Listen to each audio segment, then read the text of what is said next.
towards the line of being once married. Yes. You want to show the quote and we can go over it? Yeah, let me grab it. Alrighty.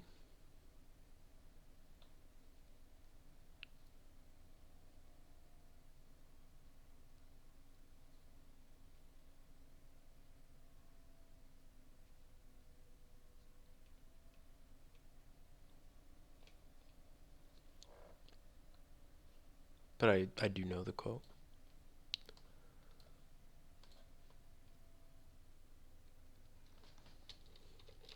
Yeah, I seen that you had it on the website.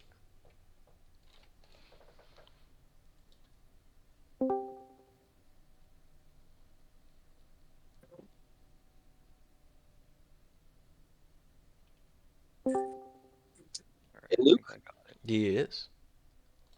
Oh, Nolan, you're here too. What a treat. Yep. It's not a treat, John. It's a nightmare. Every day is a nightmare. Knowing that these people are out there, that they exist. What people? These people, you know what I'm talking about. They basically just said that they read quotes where Ambrose was explicitly saying the face is veiled when the head is covered. And he says, women must modestly veil the face. And he says, this isn't a face veil. And I said, what are you talking about? He goes, read the Latin. I said, well, get the Latin, show me. And he shows me the Latin, and the Latin explicitly says face veil. And I said, what are you talking about? And he goes, well, it is a face veil, but it's transparent. I said, what do you mean it's transparent? I can show you church fathers saying it's not transparent. And Ambrose here says she has her own secret hiding place within her veil.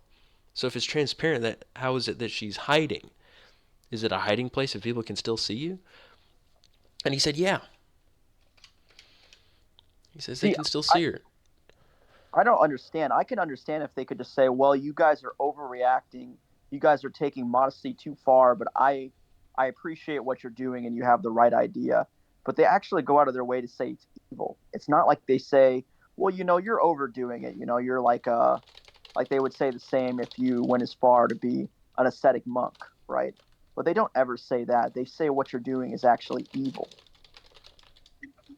Did you record it, Luke? Well, I didn't actually call with him. It was all in text, but yes, I did. It was painful. You don't want to sit there and actually read the text, guys. I I mean, think they do. I think my eyes can bear it. I've seen a lot of crazy stuff in my few years. You should review it with them. This is what the response looks like from these people whenever they're confronted with just a little bit of evidence, just a little bit that you decided to share Yeah, with them, right? just a tiny bit, and they attack it, guys. They attack the truth. You do this on any doctrine, they will attack it viciously. I argued with a Catholic once for like 3 hours because he was saying aborted babies go to hell. And he said that was the reason why abortion was evil. Listen to this. This one guy says, "Here, I'll share screens, guys. I'll share screens so you can see Are what you I'm saying." recording it? Yeah, I'm recording this right now. Nice. All right. What Yeah, basically what show we're them. doing for anybody who's watching the video, I joined an Orthodox server. We were just doing some preparation for future debates. I was just curious what their reaction would be if we taught them about some things that the early church taught, such as women veiling. And my goodness, did they fight? Should I just read the whole thing, Nolan? Should I just go through the whole thing with Yes. them?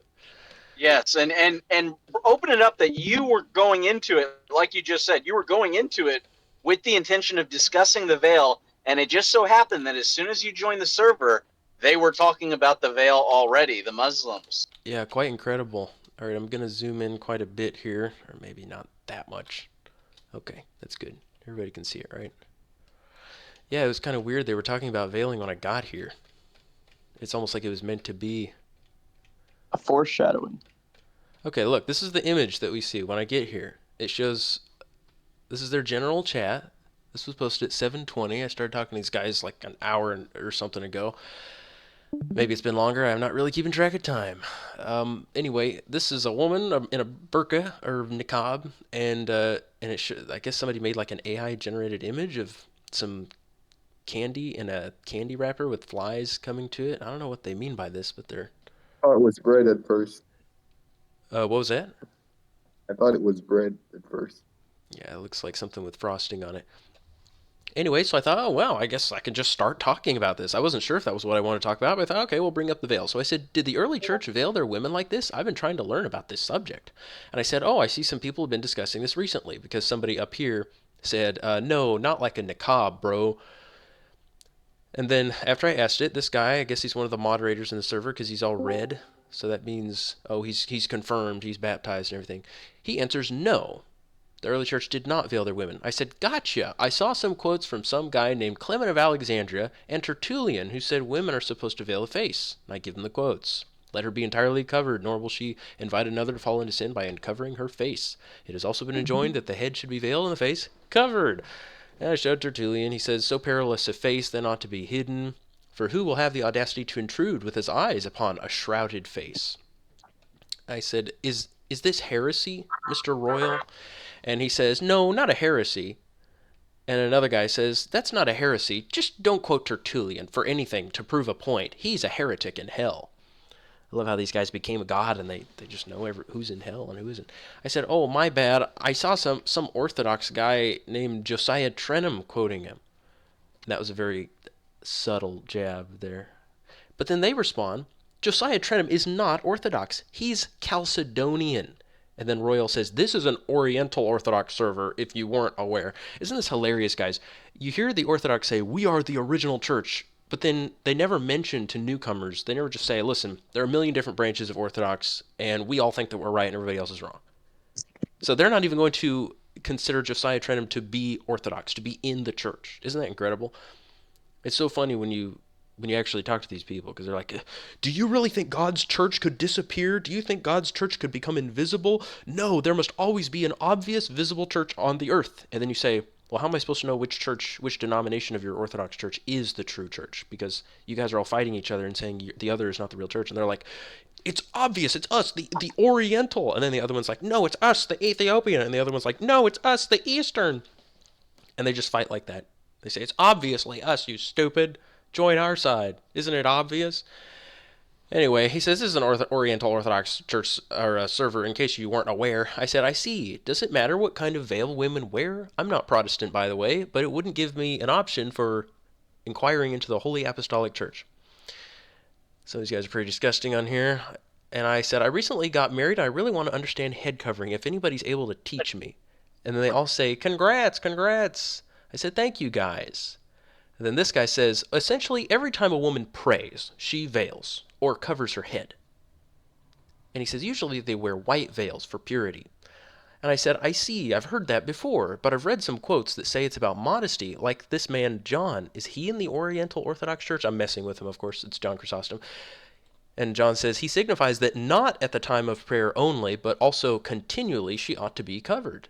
So that directly contradicts what he just said, that it's every time she prays.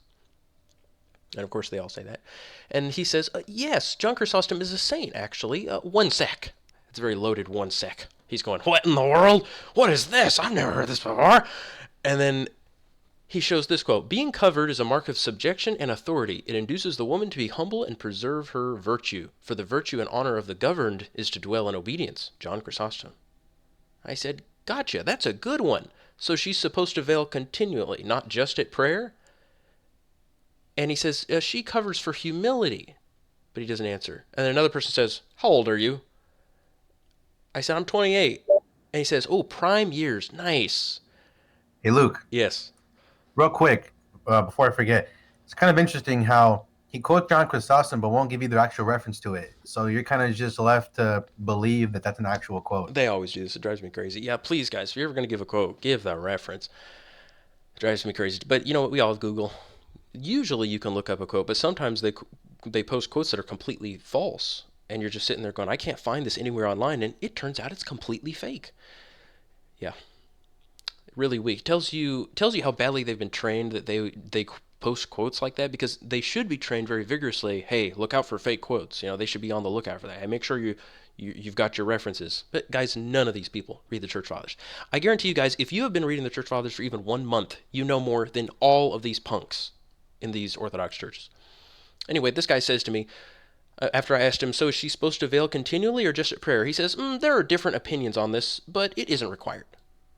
And of course, that's a lie. There are not different opinions on the subject of veiling for the first 400 years of church history. And I could even look beyond that, but I think 400 years is pretty solid. I don't think you need to look beyond 400 years, for goodness sake. Didn't you have to say before when she prays? So Yeah, he is says... it required when she prays, or is it required all the time? Yeah, you guys know that many Orthodox churches have big signs outside of their buildings, and they say, if you're coming in here, you have to put on a veil. They say that.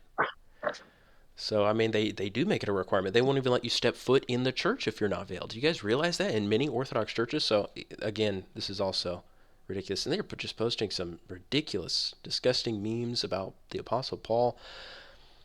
And I said to this guy again, I said, I'm just afraid because I see this talk about veiling in so many writings, and some of them make it sound really important to do it properly and all the time.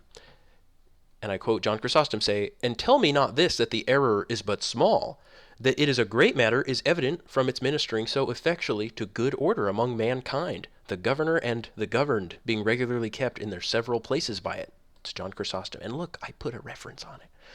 And then this guy says, have you been to a church yet? And I said, yes, but it was Eastern. I didn't realize they were the wrong church. And then this guy says, the church determines what is and what isn't acceptable. These fathers are merely stating their opinion. It's not dogma, nor is it a principle in the Bible, but something these saints found fitting. So guys, this is an amazing thing too, that they don't believe the church has dogmas unless it's stated in a council. So they essentially believe there were no dogmas in the church at all until 325 AD. If you contemplate that just for a little bit, you realize that is the most insane thing ever. No dogmas in the church for 300 years. And by the way, I'll tell you what, guys, go on any church father's website like newadvent.org and do a word search and just type the word dogma. You will get results, tons of results. Some of the results will be before Nicaea, consisting of all the church fathers saying, and this is a dogma of the church. So they certainly believe they have dogmas. Dogma just means a rule, guys. They have rules. Are you kidding me? You don't think the church has rules? Then how is anybody being excommunicated if there are no rules? What, they don't even believe in the Trinity? Would these people dare say they didn't believe in the Trinity or baptism or the Eucharist or Judgment Day or the resurrection or anything? Are you kidding me? And of course they say, well, those were dogmas in the church. Oh, and how do we know those were dogmas? Well, you can see it in all their writings. You can see that unanimous teaching everywhere. Ah, I see. And so what if I can collect all their quotes on another subject? They're like, but that's not a dogma unless we have a council. See, guys, they're so arbitrary. So he says the church determines what is and what isn't acceptable. Okay, Emperor Palpatine, you are the Senate. I am the Senate. I'll tell you what is a law in the church right now. Whatever the church currently teaches is a dogma. Whatever it taught from ancient times, we can throw that in the trash. So he says they're merely stating their opinion. Isn't that an amazing thing? They can find a unanimous teaching and say that's just their personal, unanimous opinion. I see. He says, this other guy, Royal, says, it's really not something to worry about heavily, just following the minimum that the church says is sufficient. And this guy, Cole, says, and a side note, you play chess? He sees my pawn picture. He says, but okay, because a priest would probably be able to walk you through it. Sounds like it isn't mandatory though. It's not mandatory. Really. Another person says, you should focus more on becoming a member of the church.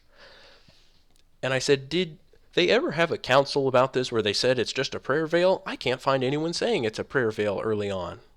And of course, guys, they didn't have a council. You know why they didn't need to have a council? Well, because it was a universal custom. It was never even brought into question. All the women veiled themselves. And this guy says, not every minute detail is worthy of a conciliar decision, meaning a council. And he's right. That is exactly right. The church always practiced this. This was a big issue. It was so obvious that you didn't have anybody contradicting it. And this guy says, like Kidda said, not all writings are dogma. And yes, I know that. You guys know the principle, right? How do we know when something in the church is dogma? Anybody know? When the church unanimously teaches it. Yes, from the beginning. It's two things. It's if it's from the beginning and you can hear all the church saying it. You don't see any controversy about it. You just hear it being repeated again and again throughout the centuries. I said, I just thought it sounded pretty important when he said it's not a small matter, but a great one. That's the quote I just quoted above from John Chrysostom. And I said, that was an assumption on my part. I'm being very facetious here. I said, I see a bunch of these church fathers saying that a woman who doesn't veil herself is guilty of an abomination wearing men's clothing. Ambrose and John Chrysostom say that, so I just want my wife to do what's right. And this guy Carson says, St. Ambrose also spoke of a face veil, which is interesting. I said, yeah, I found some quotes of Ambrose where he says, let custom itself teach us, a woman covers her face with a veil for this reason, that in public her modesty may be safe. But if she cover her head with a veil, that she may not accidentally see or be seen, for when the head is veiled, the face is hidden, how much more ought she to cover herself with the veil of modesty, so as even in public to have her own secret place? And this guy, again, one of the people on the server, says, these aren't dogma. The church trumps individual opinion of some fathers. I see. Wow. He says some. Like, what an idiot. Yeah, he doesn't realize this is the whole church for so many centuries. You guys realize I've only looked at the first 4 centuries of the church. If I keep going, you guys realize there are even more writings in the 500s and 600s. I could find so much more. But again, it wouldn't even matter even if the church in the 500s or 600s said you don't have to do this anymore. What matters is what's from the beginning. So if I can establish that this is from the beginning for so many centuries all around the world, then that should be enough. But not for these people. I said, And what does he mean by that? That the church overthrows the opinions of the fathers. well, I'm about The to smash opinion- him. All right, you can go I ahead get and him. I start. get him good. I said, gotcha. Do you think the women in Paul's day were allowed to show their faces then? I'm just trying to find out when they changed the definition of the veil.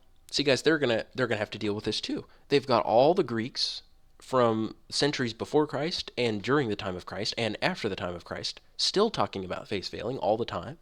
And in the churches everywhere. So they have to prove that at some point these church fathers are creating a different kind of veil. They're commanding a face veil when nobody had commanded it before them. But they can't show that in history. There is no controversy like, whoa, all these church fathers are unanimously creating a new veil. You know, according to the Orthodox, they believe that the Holy Spirit can cause people, cause the church to develop doctrine. So if they were to follow their own principle, even if that happened, it would be something that the Holy Spirit caused. That's their rule, that the Holy Spirit can just make everybody start doing a new thing and it becomes a dogma. But even then they say, no, it's inconvenient, so no, we're not even going to consider that as a possibility. I said, I sometimes see councils saying that the fathers are the ones who define dogmas and that when they all say the same thing, it's a dogma, but that might not be right. And I show again Irenaeus. Irenaeus says, in the same epistle, when Paul says a woman ought to have a veil upon her head because of the angels, Moses rendered manifest when he put a veil upon his face. So you can hear him say, a veil upon the head is a veil upon the face.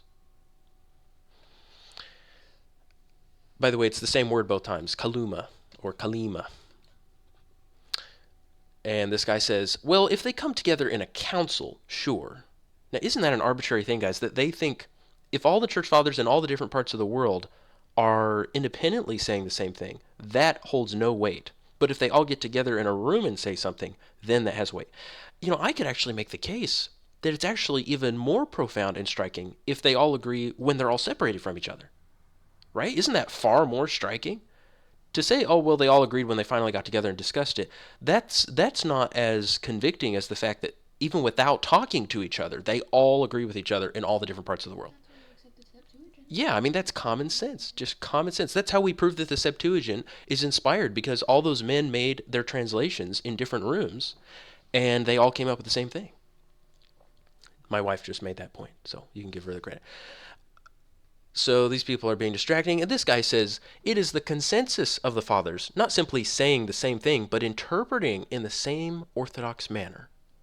Yes, that's what we're talking about, buddy.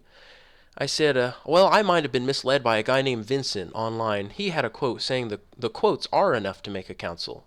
And then Vincent of Lerins, who they quote constantly, says, but the opinions of those fathers only are to be used for comparison, who, living and teaching holily, wisely, and with constancy in the Catholic Church and communion, were counted worthy either to die in the faith of Christ or to suffer death happily for Christ, whom we are to believe on this condition, that only is to be accounted indubitable, certain, established, which either all or the most part have supported and confirmed manifestly, frequently, persistently, in one and the same sense, forming, as it were, a consentient council of doctors, all receiving, holding, handing on the same doctrine.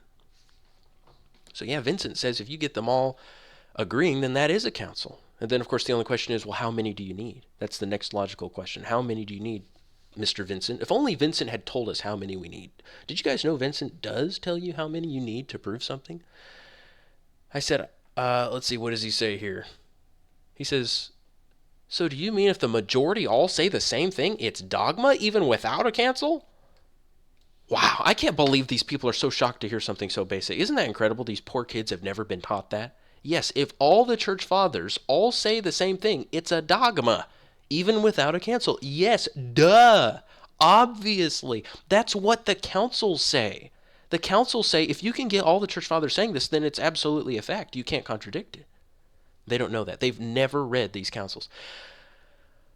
Oh boy. So I said, I see. So I guess the question is, how many fathers are necessary to establish teaching as a dogma? And this guy says, councils expound the faith and solidify it. It's not a new thing. That doesn't contradict what I said. That guy's insane.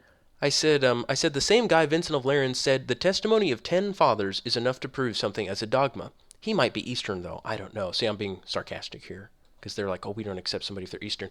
Don't you know all their church fathers they're all from this? They're all this. Do you guys know that the Eastern and the Oriental all share the same church fathers? They don't have different church fathers. They all have the same ones. I'm messing with him here. Anyway, Vincent says, these all then, to the sacred number of the Decalogue, meaning 10, were produced at Ephesus as doctors, counselors, witnesses, and judges. And that blessed council, holding their doctrine, following their counsel, believing their witness, submitting to their judgment, without haste, without foregone conclusion, without partiality, gave their determination concerning the rules of faith. A much greater number of the ancients might have been adduced, but it was needless, because neither was it fit that the same should be occupied by a multitude of witnesses. Nor, now listen to this, nor does anyone suppose that those 10 were really of a different mind from the rest of their colleagues. So Vincent says, you'd have to be crazy to think, if you can produce 10 church fathers all saying the same thing, that they all have some completely different opinion from the rest of the church. You'd have to be crazy to think that. And they're talking about a bunch of nonsense here. I said, I'm just wondering, because they're not responding to me. I said, I'm just wondering if these fathers are upholding what was from the beginning, or if they changed the definition of a veil. Because if their definition of a veil is the most ancient one, doesn't that mean women have to veil the face? No response for a bit. Nobody responds. Nobody responds. And this kid, this 15-year-old kid, called me and said, hey, do you need some help? He didn't tell me he's 15. He says, do you need some help understanding church doctrine? And I said, yeah, I do, and do you want to help me? And he's like, yeah. And I said, well, have you read the church fathers? He said, no. I said, well, how old are you? He goes, 15. I said, well, I don't think you can answer my question. And he goes, well, I think somebody in this server probably could. He says, you just have to ask them, and then somebody will get in there with you. So I sent this message. I said, would someone be willing to join the voice chat with me? And then he told me, this 15-year-old kid said, text Ajin. He's a priest in the server. He's the top guy. He's in the top right corner. You see Ajin on the right? He's an overseer. He's an actual priest, ordained priest. So I texted him, Ajin, maybe you could answer my question about face veiling. And then this kid, the 15-year-old, says, you know that this server was started from a YouTube channel, which has about 20,000 subscribers. It's this channel called Apostolic Orthodoxy. And they're Oriental guys. So again, they've excommunicated the rest of the Orthodox churches. They think that they're the only ones who are saved. Isn't that funny? They'll accuse us of being crazy like that. And they're like, no, we don't submit to any of those bishops. They're all wrong in the whole world. It's only us. The Oriental are tiny. Yeah, let me look it up here. What's the population of Oriental Orthodox Church? Let's see here. It is 50 to 60 million. So, they're smaller than some of the largest Protestant denominations. The largest Protestant denominations are like Pentecostal, Lutheran. Let me look it up. How many Lutherans in the world? 80 million. So, guys, these guys don't even have the same numbers as the Lutherans. That's how tiny they are. Let me look this up here. These poor Oriental. How many Methodists in the world? 80 million again. All right, let's see here. How many Pentecostals in the world? 600 million? It's absurd. Really? Okay, let's see here. How many Presbyterians in the world? 75 million. Okay, so you guys see these guys, these Oriental Orthodox, they're 50 to 60 million. They're little guys. And like, we're the only ones. We've got the monopoly on the truth. It's obviously us. Wake up, they say. Okay, we keep going. I said, Agent, maybe you can answer my question about face veiling. Is it true that the early church teaches face veiling as a requirement for Christian women? And this guy answered, he says, face veiling? I said, yes, we were having a discussion about it. A large number of church fathers say that the veil covers the face. And he says, is that different from like normally covering your hair? And I said, they say a woman must veil the face or it's not a real veil. Yes, you can scroll above to see the messages. Okay, Ajin responds. He says, face veiling is not prescribed unless it's the law of the land. He says the only father who believes it's a moral imperative is Clement of Alexandria due to his Platonic views of beauty. This guy just invented this answer out of thin air. Or I could say he pulled it out of somewhere else. My goodness, I just quoted John Chrysostom above saying, don't let anybody say that this is a small matter. Let's see here. Let's see. Oh, wait, this is a divorce and remarriage. Let's go over to John Chrysostom. Let's hear what he has to say. I mean, they all say it. You know, that Tertullian and Clement are extremely harsh about this. John Chrysostom say, let's see. He says, and tell me not this, that the error is but small, talking about women not veiling. He says, for first, it is great even of itself, being as it is disobedience.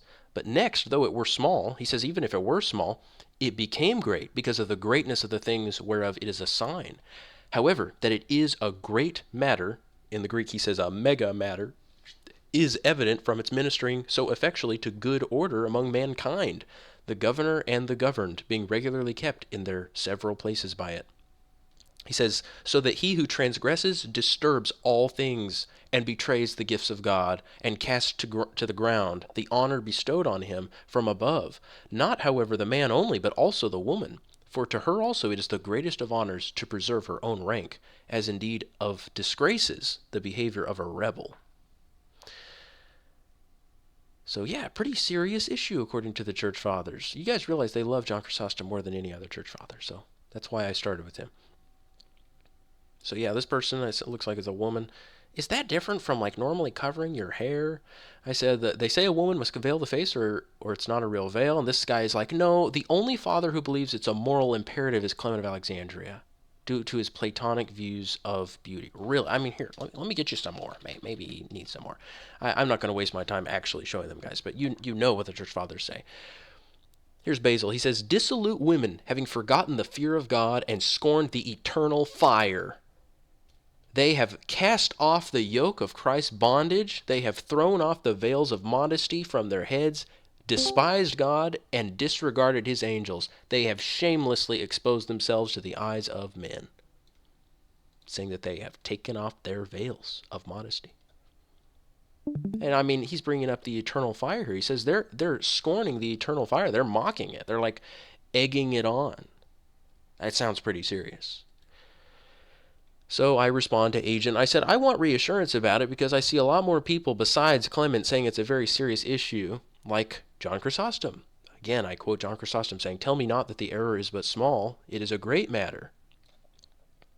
I said, Agent, I can show you the quotes. It sounds like you haven't studied this subject. And then this guy, Beard, shows up. This is the guy who made the server. And Beard says, how many? How many quotes? I said, Shepherd of Hermas, Irenaeus, Clement of Alexandria, Tertullian, Origen, Hippolytus, Apostolic Constitutions, Athanasius, John Chrysostom, Ambrose, Gregory of Nazianzus, Cyril of Jerusalem, Basil of Caesarea, Rufinus, Jerome, Cyril of Alexandria, and others say that it's a face veil, and many of them say it's an abomination if a woman doesn't wear it in public. I said, Beard, if you want to join a voice chat, I can show you the quotes. And he says, Tertullian, Origen, and Rufinus are not fathers. Oh, okay, guys. Well, I guess we're gonna close down. Let's shut this down here. Yeah, those are the only guys I quoted, and all right, guys. You know what hypocrisy it is for him to even say that when on all their websites, when they're trying to establish that a doctrine is apostolic, they're quoting Tertullian, Origen. How ridiculous. But see, guys, Rufinus is a great person to quote because he's a historian. He tells you what the church always practiced. I mean, he was an ordained priest as well, but Rufinus was one of the best. It's so sad that Jerome gets all this love when Rufinus was way better than Jerome. Good grief. And then this guy Cole says, bro, they're just saying it's not dogma. Showing quotes won't change the dogma status. And then Beard says, I don't really want to voice chat. Can you just send the quotes? I said, oh, I may have been led astray then, because I read some guy named Vincent of Lerins saying that the agreement of 10 church fathers is equal to an ecumenical council. I quoted again. He said, Vincent of Lerins is also not a father. You guys should see how much online they're always quoting this guy. I mean, I'm only quoting the people that they quote. Luke, so like they seem to make people church fathers when they want it, when they want to, and then unchurch father someone when it's not convenient for them. Absolutely. You know, the Orthodox Church used to consider Clement of Alexandria a saint. So did the Catholic Church. And then the Catholic Church in the 1800s decided to unsaint him, guys. They literally, went down to to paradise, and they plucked him out, and they dropped him into Gehenna by their authority. But somebody said, yeah, we don't like Clement of Alexandria. We know the guy's name. You can look it up. But look at this. You can look up Clement of Alexandria on Wikipedia. Look, they say Catholic cult, one of the popes in the 1600s, he officially and recognizes him as a saint, and they call him Saint Clement. They even have him in some of their martyrologies. The Catholic Church has lists of martyrs, and they actually have Clement in there. Now, guys, we don't have any historians telling us how Clement died, but the Catholic Church has had him in their martyrologies. But check out this. This is really fascinating. Where do they say it? They talk about when they removed him as a saint is in the 1800s. Let me just ask Google. When did Catholic Church remove Clement of Alexandria as a saint? Luke, I've seen some videos with some Catholics trying to establish a teaching, and then they'll quote Clement and be like, "Yeah, Saint Clement, Saint Clement, Saint Clement." Well, yeah, it's literally in their current catechism. I have their catechism, guys. They have him whenever they quote him. They have St. Clement. They call him Saint Clement in the current Catholic catechism. Somebody needs to remove that, by the way. I don't even, I've got it right here. I mean, where's my catechism? It's right over there. I mean, anybody can see it. Okay, I was mistaken. It's not the 1800s. This is saying 1500s that they removed. So they say Pope Sixtus V removed Clement of Alexandria from the Roman martyrology in 1586. This was due to doubts about his orthodoxy. So first they call him a martyr, and he's considered a saint, and literally has his own feast day. His feast day in the Orthodox or in the Catholic Church is the 4th of December. So yeah, they just said, yeah, forget that. No more. Get rid of the feast day, and he's not a saint. He's not a martyr anymore. Wow, such power. Just like how the Romans would remove their gods, whom they show so much respect. So true. Yeah, just like Tertullian says. Okay, we keep going. Vincent of Lerins is also not a father. Well, guys, you know who Vincent is? He's somebody who they love to quote because he has this very famous book that was read in the churches. You guys know people like John Henry Newman. He's one of the top Catholic theologians. John Henry Newman popularized Vincent of Lerins when he was writing. When does John Henry Newman live anyway? Help me. Why am I opening things accidentally? Get out of here. Vegas. Okay, let me look up John Henry Newman. When did he live? The Catholics and the Orthodox will quote him whenever they want. So this is one of their top Catholic theologians. Throughout his book, he wrote this book that tries to convince Protestants to come back to the Catholic Church. And in his book, he quotes a lot of church fathers. He makes a lot of arguments. He's the guy who coined that phrase, to be deep in history is to cease to be Protestant. Have you guys heard that phrase? He's the one who made that phrase. And he, of course, quotes Vincent of Lerins, and he's saying, listen, this is the rule of faith. Look at how clearly Vincent lays it out, that whatever's from the beginning is true. Whatever the whole church agreed on from the beginning has to be true. The Orthodox do it no less. Orthodox quote Clement or Tertullian or Origen whenever it's convenient to them, along with all the other church fathers. Painful. Anyway, he says, Vincent of Lerins is also not a father. I said, Athanasius, Chrysostom, Ambrose, and Jerome also say Mary veiled her face, and that all modest women must follow her example and not prostitute their faces. I don't want my wife to be a prostitute, so that's why I'm taking this very seriously. And we ended up not talking about Mary, but I was just throwing out little fishing lines, fishing hooks. He says, I think this is saying those 10 at the council were representative of the whole, not always 10 in every case. Cole says this. This is a very, I don't want to say low IQ, but just what does it have to do with anything? I know that it's a principle. They were laying out a principle that you don't need to quote more than 10. That's the principle they lay down. And so the guy says, Vincent's not a father. I said, sorry. I saw him quoted online a lot. I'm being real timid in here. I said, Vincent said no one would rationally oppose the unanimous teaching of 10 church fathers. It doesn't matter which 10 they are if they died in the peace of the church. And this guy Carson says, I think St. Ambrose was more out of culture. Oh, he said this out of cultural views. Interesting. Even though everybody's doing it. If you guys ever hear anybody say that, just say, also specific to the culture, but wait, the whole world was doing it. So actually it's specific to just the world, to planet Earth. It's specific to this particular planet that all the women are veiling. That's correct. Beard says, he's saying that the agreement of the 10 fathers at Ephesus specifically were sufficient to make a judgment. It's not a general rule. Okay, I'm about to repost the quote, because Vincent does say it is a rule. Again, Carson says, we don't mess with Vincent of Lerins. And this Cole says, yeah, I just said I don't think that's the proper interpretation. So once again, I give the rule from Vincent of Lerins. He says, these then are the men whose writings, whether as judges or as witnesses, were recited in the council. 1, 2, 3, 4, 5, 6, 7, 8, 9, 10.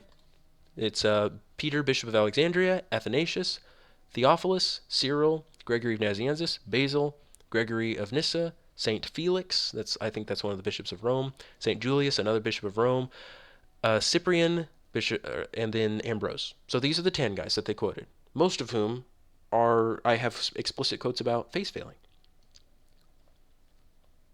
And that's the rule. We quote 10 men, righteous bishops all around the world. They're all saying the same thing, and we follow their counsel. Anyway, I said, he says it's a rule to abide by, and he goes, where does he say that? And then another person says, wouldn't you need 10 church fathers to agree? Whoa.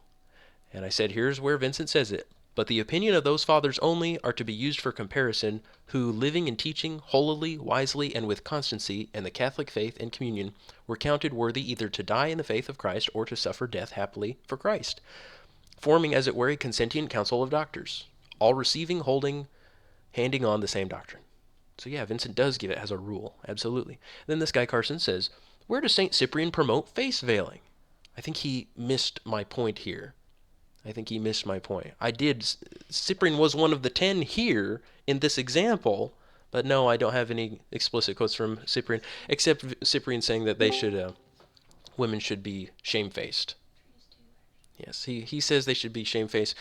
They wouldn't consider that an explicit quote, but I know that Cyprian completely agrees with the rest of the church. He certainly read Tertullian. He said that he read Tertullian every single day, and he knows all the church's teaching on the issue. And again, Beard says, where's the 10 part? He's just saying only the teachings of the fathers consistently upheld by the majority should be considered reliable. Yeah, Beard, we agree. That's what we're pushing here. We're pushing what the church always taught. Vincent says, these all then to the sacred number of the Decalogue, blah, blah, blah. That's 10, I said. What's Decalogue, Luke? Decalogue means 10. The 10 Commandments are oftentimes called the Decalogue. So Vincent is saying this number of 10, these witnesses, this is similar to the Decalogue. It has great authority if you can quote 10 church fathers. He's saying God chose to have 10 commandments, and that has some great authority, and so we should consider that to be of special authority if you can quote 10 bishops. All agreeing. And then Carson quotes this: "Let custom itself teach us, a woman covers her face with a veil for this reason, that in public her modesty may be safe. That her face may not easily meet the gaze of youth, let her be covered with the nuptial veil, so that not even in chance meeting she might be exposed to the wounding of another or of herself." Blah, blah, blah, blah, blah. Yes, I already have this quote. And he goes, "It's a cultural custom." Really? I said, yes, I do have more than 10 quotes. And then he says, what does Beard mean by here? He says, in that quote you gave, he's referring specifically to Ephesus. Yeah, I know. What is wrong with these people? Seriously, what is wrong with these people? And Henry says, they all agree on the rule of 10 church fathers? I said, yes, Vincent says the Council of Ephesus quoted 10 fathers on the subject at hand and settled it with their agreed consensus. They said it wasn't necessary to quote any more beyond 10. And then these people are just joking around now. They're like, which 10 fathers agreed that it was dogma that 10 fathers create dogma? Just playing games. And I said, Carson, Chrysostom says all the nations around the world were veiling the face, so it's not specific to one culture. It's specific to planet Earth. John Chrysostom says, Paul's constant practice of stating commonly received reasons he adopts also in this place, betaking himself to the common custom, and greatly abashing those who wish to be taught these things from him, which even from men's ordinary practice they might have learned, for such things are not unknown even to barbarians. Speaking of the veil. And then he responds and says, that's anecdotal. What does he mean by that? What does he mean by that? Who knows? I said, so do you guys veil your women, or was that rule abolished at some point? And then Carson says, do you know which paragraph it is? This quote from Ambrose, I guess? Or maybe it's John Chrysostom. I said, then Beard responds to me when I asked him, do you guys still veil? Or was this, I asked him, do you guys veil your women, or was that rule abolished at some point?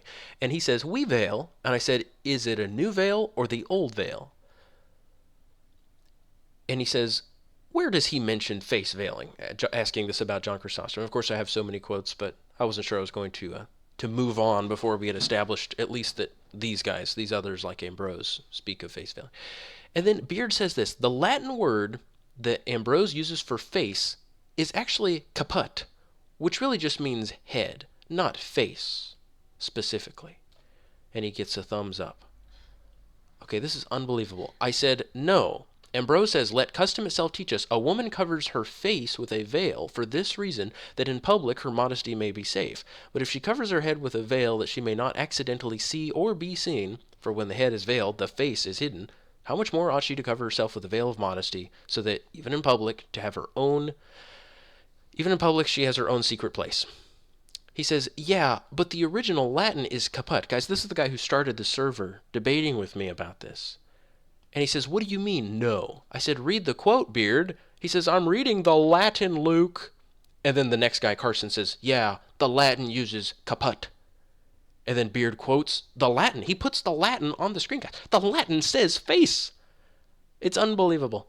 He says, I hate looking at the Latin. It takes so long to get it through Google Play. I can't find a definition for caput that would mean face. I've only seen head, and even one was hood, but that was for caputium.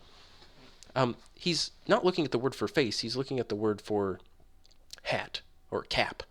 He's very confused. So I show a Latin interlinear here. A woman covers her head so that even in public, modesty may be secure, and not easily her face meets the eye of a young man. So here's the word, vultus, for face. Not easily her face meets the eyes of a young man. Again, it says, the face is hidden. Vultus absconditur. I guess that's where we get the word obscure. So, face hidden. I said, Beard, look. He says, so now he's going to admit that it actually does say the face. He says, well, his mention of the face being hidden seems to be an incidental consequence of veiling the head rather than a strict requirement to obscure the face. I said, huh? But every church father is saying the face must be veiled. That's not incidental. You just got caught in a lie. And at this point, I'm not going to be timid anymore with these pathetic people. I'd rather they just ban me. He says, can you quote every church father saying the face must be veiled? I expect 100 plus quotes. Otherwise, you're lying. That's what he says to me. And then this guy Carson says, what? So that her hair won't catch the gaze of a man? What does he think? What is wrong with this guy? There's no mention of hair anywhere in this quote.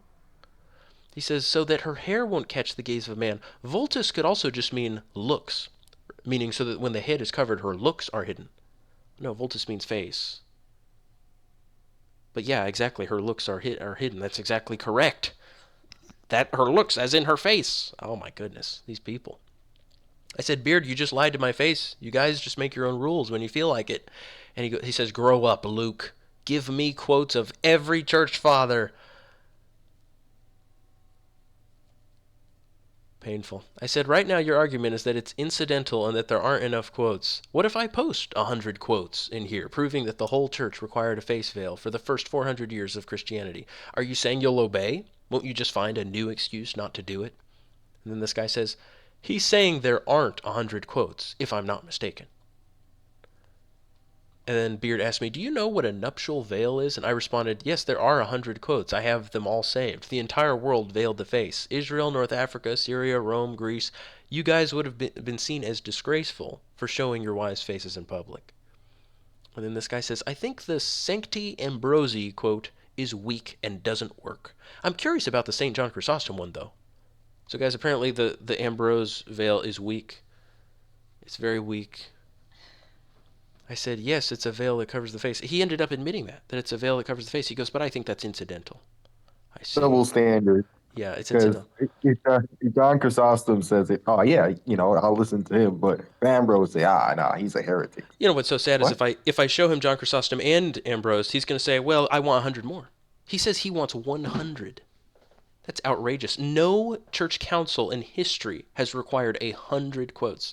They stop at 10. They say 10's enough. You don't need more. Just stop, everybody. It's very clear. Nah, Luke, it just seems like even if you gave them 100, they'll just look for one little thing and then completely just ignore everything you've done. Yes, and that's why I say to you guys, when you have these quotes, understand that these quotes are a massive weapon you can use, but it's like Goliath's sword. It's a huge weapon that you need to learn how to wield properly. Don't give the quotes unless you can first get them to admit. If you have quotes showing that this was the universal teaching of the church for 300 years or 400 years or even beyond that, if you have all those quotes, make sure that they admit they will change their mind if they have all those quotes given to them. I mean, I could already tell they're not serious. As soon as you provided all the lists of the church fathers, like 25 or so, and then completely ignoring all 20, they just pointed out 3, Origen, Tertullian, and Rufinus, and then completely ignored the rest, and then pivoted away from the conversation. So they're not even serious or arguing in good faith. They aren't, exactly. And that's why I'm not even going to show the quotes. It's a waste of time. You guys have seen the quotes. You know. This guy, Cole, says, bro, they've told you the official church position. And why? I don't know what else you want. Nobody denies there are quotes. Oh, so just the official church position right now. Well, Cole, don't you think that I should be comparing what was taught by the ancients? Cole, wouldn't you say that I should never join the Eastern Orthodox Church or any other Orthodox Church except the Oriental? Because you can prove that the Oriental version of Christianity is the true one? How can you say that quotes just don't matter? Just ask whatever the church currently teaches. Well, which church, Cole? Which church? How am I supposed to know what the truth is unless I go and look at what was taught from the beginning? Can you believe he's that stupid? He says, just go with what the church teaches right now. Well, Cole, you randomly chose a church and said that's the true church, and I'm just going to believe whatever they currently teach. Can you believe how stupid that is? Man, these people, what will happen to them on Judgment Day? May God have mercy on these fools. But that is suicide, spiritual suicide. So I said, yeah, I do have 100 quotes. I have them all saved, but, you guys aren't going to change your mind even if I show them. And Beard says, go ahead, show them to me. I have time. And I said, the unanimous testimony of the church for many hundreds of years isn't a dogma? How can that possibly be? And one of them said that above. I said, what I'm finding out is that your definition of orthodoxy is whatever we currently teach, not whatever was taught from the beginning. And then he responds to me saying that the veil covers the face. He says, but they're transparent. He thinks the veil is transparent now. Just keep on changing it. Keep on changing it. It says she has a hiding place. He says, send the 100 quotes. And I show him Hippolytus here saying, let all the women have their heads covered with an opaque cloth, not with a transparent cloth, for this is not a true covering. And he thinks that it can be transparent. I said, Ambrose says the woman with a veil has her own secret hiding place, and then you say the veil is actually transparent. Gotcha. And he says, where does it say face? So he looks at my Hippolytus quote. Hippolytus here uses the word kaluma, which of course is a face veil. He doesn't know that. And then this other guy says about me, he says, you must be a hardcore atheist or something. Yeah, atheists are very serious about the church fathers and female modesty. Anyway, this guy says, no, it doesn't contradict to say that you want your secret hiding place and it's transparent. He says those things are not contradictory. And I said, the Greek word is kaluma. That's a face veil. It's a curtain over the front of the head. And he says, for which word? I don't know what he means by that. I said, it's what Moses wore over his face. Read the Septuagint. Read any Greek writing that talks about women veiling. All of the Greeks veiled their women. They define the word. And then somebody says, atheism, dude. And then this guy, he pulls up Thayer's Greek lexicon, which says, kaluma is a veil or covering. So that's Thayer's Greek lexicon, just gives the simple definition, a veil. That's what kaluma is. So he says, no, not necessarily a face veil. I said, I can show you 15 Greek writings that confirm kaluma is indeed a face veil. I show Irenaeus here. Irenaeus is one of them. That's actually not even the Greeks. I'm not even thinking of the church fathers when I say 15 Greek ones, but here's a church father. Irenaeus says, in the same epistle, when he says a woman ought to have a veil upon her head, kaluma, because of the angels, Moses rendered manifest when he put a veil, kaluma, upon his face.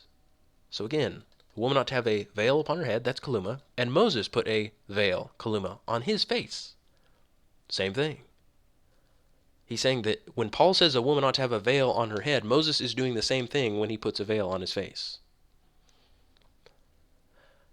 And then he says, don't care, I just gave you Strong's and Thayer's Greek lexicons. Again, Strong's and Thayer's don't even contradict what I just said. They just say kaluma means veil. They just don't go in depth what kind of veil. He says, if kaluma inherently means face veil, why would he have to say kaluma upon his face? Gotcha. I said, oh, Strong's and Thayer's know better than native Greek speakers living in Greece? And he says, yes. And I said, to specify, when he says a kaluma on his face, it's to specify that it was drawn up, not let down. And he says, kaluma just means veil. Sorry.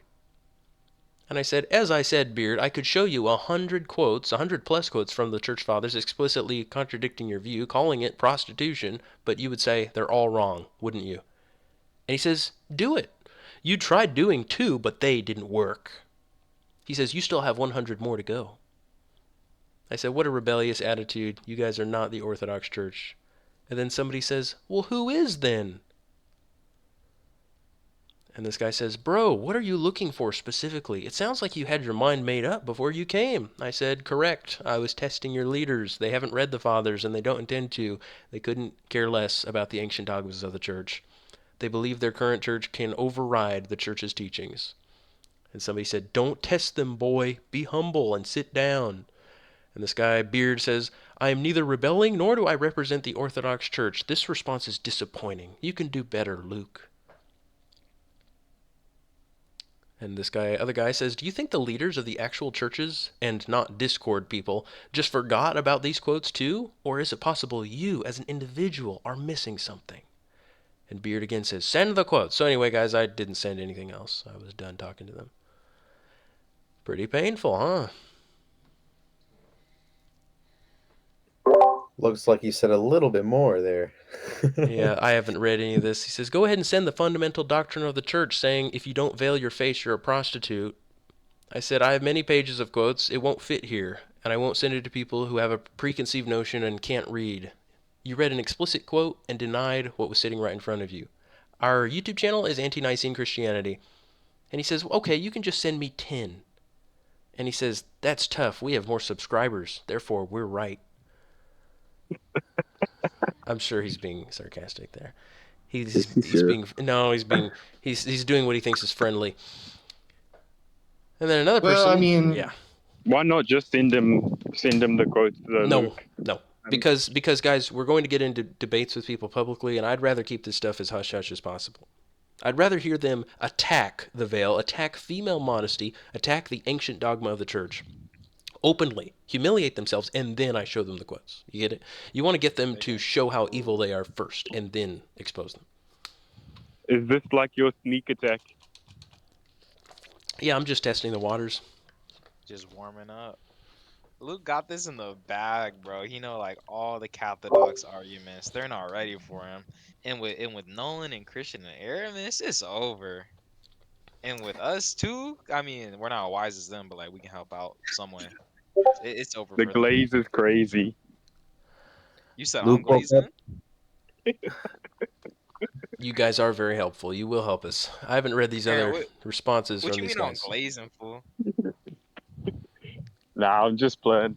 Alright. Luke woke up today and decided he want to cook tonight. Uh-huh, Chef Luke, yes sir. Chef Luke Michael Putman. Already are. Luke, it's so crazy. I mean, like a lot of stuff they were saying, but just one thing, like how they were just trying to fight against like, oh, it was a cultural thing, and I mean, we all know why it wasn't a cultural thing, but that's They just sound so like crazy, Protestants. yo. They sound like Yeah, Protestants. I know, and like they be trying to change their argument. Like I forget exactly what they were saying because I was like halfway listening for some of it, but maybe like they'll deny like, oh, it was like a real face veil, like how we know it, like a true face veil. But then they'll say like, oh, it was a real face veil, but only in certain cultures and areas, and like they'll change their arguments because they get proven wrong. But Yep. yeah, if you can like get them to, because you don't want to like show them something and then try to get them to admit to it.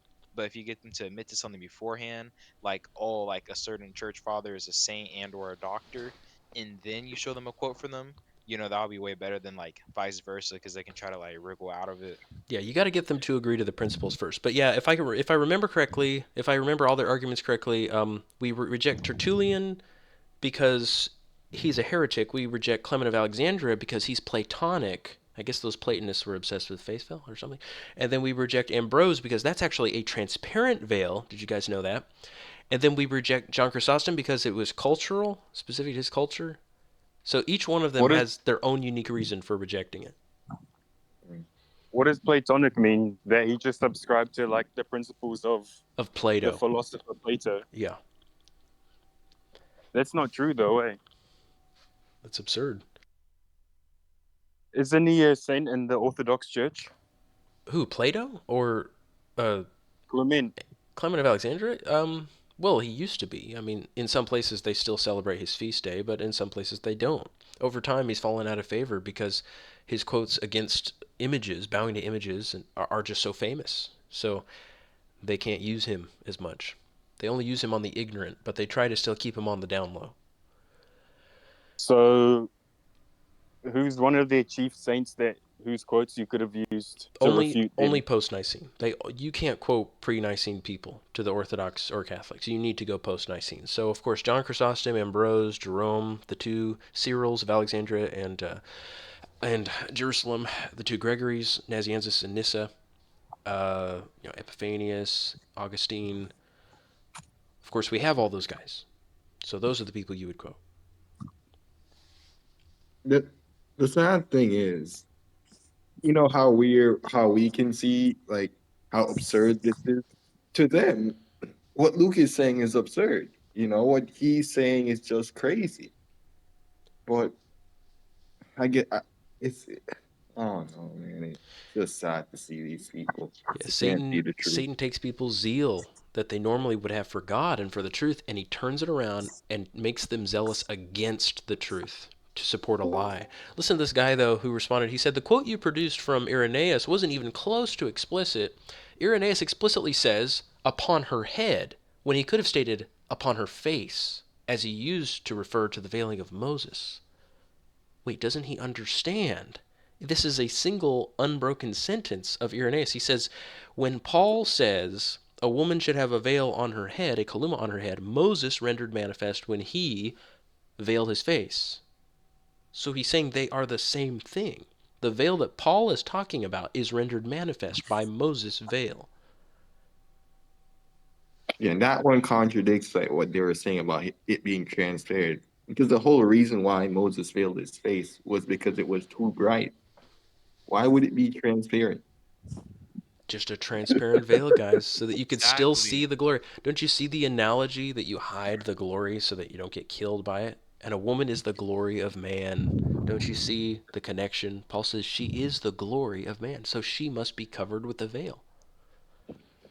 It's just insane. And like, how can something be their hiding place, Luke, if it's You transparent? got to Like, see that right was, through it. But listen to his next I argument. know. He says Christian iconography and art from the 3rd and 4th centuries don't portray saintly and non saintly women with face veils, but standard prayer veils. So again, forget the church fathers. They love to go to ancient sources, but not the church fathers. They want to go to some paintings on some walls drawn by some random people at a random time period. You know, nobody actually knows when those were even painted. And they say, yeah, this represents the dogmas of the church. Women should veil, but this is the kind of veil they should wear, not the one that the entire church commands. They turn into Anabaptists there. They sure did. I said, you guys attack modesty. You don't love the truth. And he says, we attack claims that are false and cannot be substantiated by those who ignorantly spout them. Whoa, he got me. He got me good. He says, yes, we love attacking modesty. Really, we do. That's why our clergy and consecrated women are covered head to toe, only their faces and hands showing. That's not a mischaracterization at all.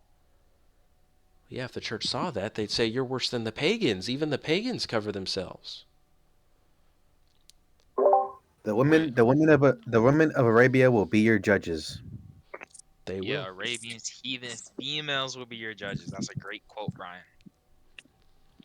Wait, so Luke, I love how am I able to? oh, go ahead, Aaron. Oh no, it's. I was gonna bring up like the Don stuff. So if you're still teaching, then it would be better that you finish that. I will answer your question. I won't say anything else about the veiling until I answer your question. Okay. Well, I guess it's best to provide some context to everyone else that basically Don is fully just gone full atheist.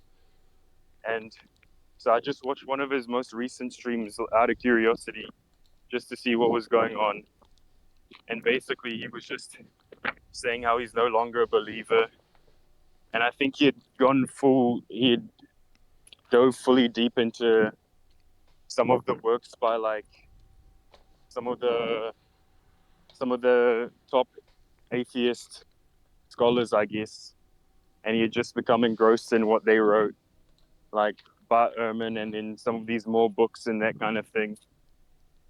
So he did have a few questions that I was just wondering about as well, and I was just asking Luke, for example, what was the one that I'd said I was going to ask you, Luke?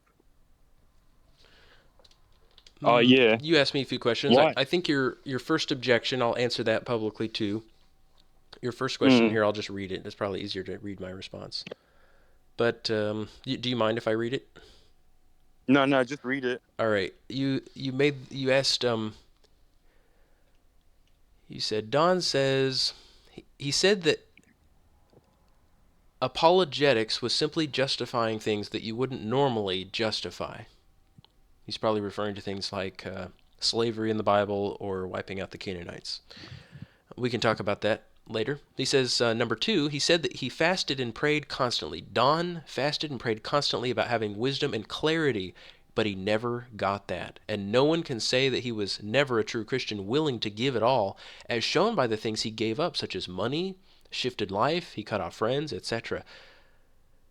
Essentially, he referenced the scripture, "For truly I say to you, if you have faith as much as a grain of mustard seed, you shall say to the mountain, move from here to there, and it shall move. And whatever you ask for will be given." Yet Don found that he never got what he prayed for. And if you think about it, if there are 2 billion Christians, even if just 1% of them, or I guess, did you say 0.01% of them are truly serious about the faith and seeking clarity and wisdom, that would mean 200,000 people would have the right doctrine, but it seems much less than that. He pointed to Solomon, who prayed for wisdom and was given that, and that these people in the Bible who had great faith and did great things had miracles and signs shown to them, yet we have nothing. Okay, I'm going to start with my response. I said Don prayed for God to reveal the truth to him, and he did. His prayer was answered. He was introduced to the ancient faith. And then he rejected it because he wasn't willing to make the necessary sacrifices. He wanted an easy job that paid well and allowed him to enjoy his old worldly lifestyle. Don's case of praying earnestly and showing that he was honestly seeking should be very encouraging to you because it proves that people who beg for knowledge will receive it if they diligently pray for it.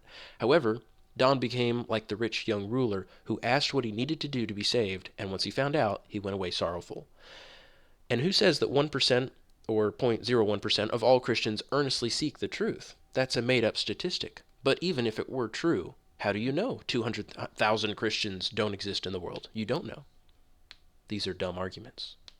There could be 200,000 people who believe and are saved. There could be a lot more than that. By the way, you also have to look at it through time period, because as time goes by, the world gets more and more corrupt. Far larger percentages of people were being saved a long time ago than are being saved right now, because luxury and food and especially the internet and entertainment have corrupted such large numbers of people. Now imagine all the people that Don's going to corrupt with his atheistic mind now. Oh, He's he gonna- already has. He's going to lead more people to hell at this point if he already hasn't led people with the content he's putting out. Yeah, it is a bit sad to watch. Yeah, I mean, Aaron, you can see how evil he is now. You can see how corrupted and depraved he is in the mind. He is into the filthiest stuff. I mean, he's going into all this wicked content I couldn't even repeat. I couldn't even say it out loud. It's so disgusting. He makes entertainment out of it. Yeah, I don't even think you could. I don't know if you even could react to the video because I mean, there's cuss words every 10 seconds in it. Yeah. Well, you know that he's not some example of a virtuous man who's trying to be saved and who's honestly seeking. He at one time was trying to be virtuous, but he gave it all up. How can he say that God just failed him? He received the truth. And by the way, you should have heard how Don rejoiced to receive the truth. He had true joy. He was that little plant that landed on the rock and didn't have any firm root, and he sprouted up. Well, actually, I guess he's not. He's the third soil, guys. He's the one who got choked by the worries of the world and the deceitfulness of riches. He got choked. He was very happy to have received the truth, but then he got choked. So, why are there no more miracles now? Because do you not agree that it would be easier back in the day to be in the time of Moses Yes, or even the apostles? I'm glad you answered, or you asked the second question. Yes, the question of why aren't there a bunch of miracles to convince people? Mm. Okay. Jesus says, "Woe to you, Capernaum! Woe to you, Bethsaida! Because if the miracles that had been performed in you had been performed in Sodom or in Tyre, these very wicked cities, then they would have repented in sackcloth and ashes." He says they would have repented in great mourning and humility. And yet, we know Jesus did not perform those miracles in Sodom and in Tyre. And the answer, well, there's the question, why didn't Jesus do it? Doesn't he want those people to be saved? Does Jesus just not care about them? And of course, a Calvinist would say that. They'd say, yeah, Jesus just arbitrarily chose not to save those people. But the answer is that Jesus does not want to have to do all the work for you. Jesus could perform huge, magnificent miracles to convince every person on this planet to be a Christian.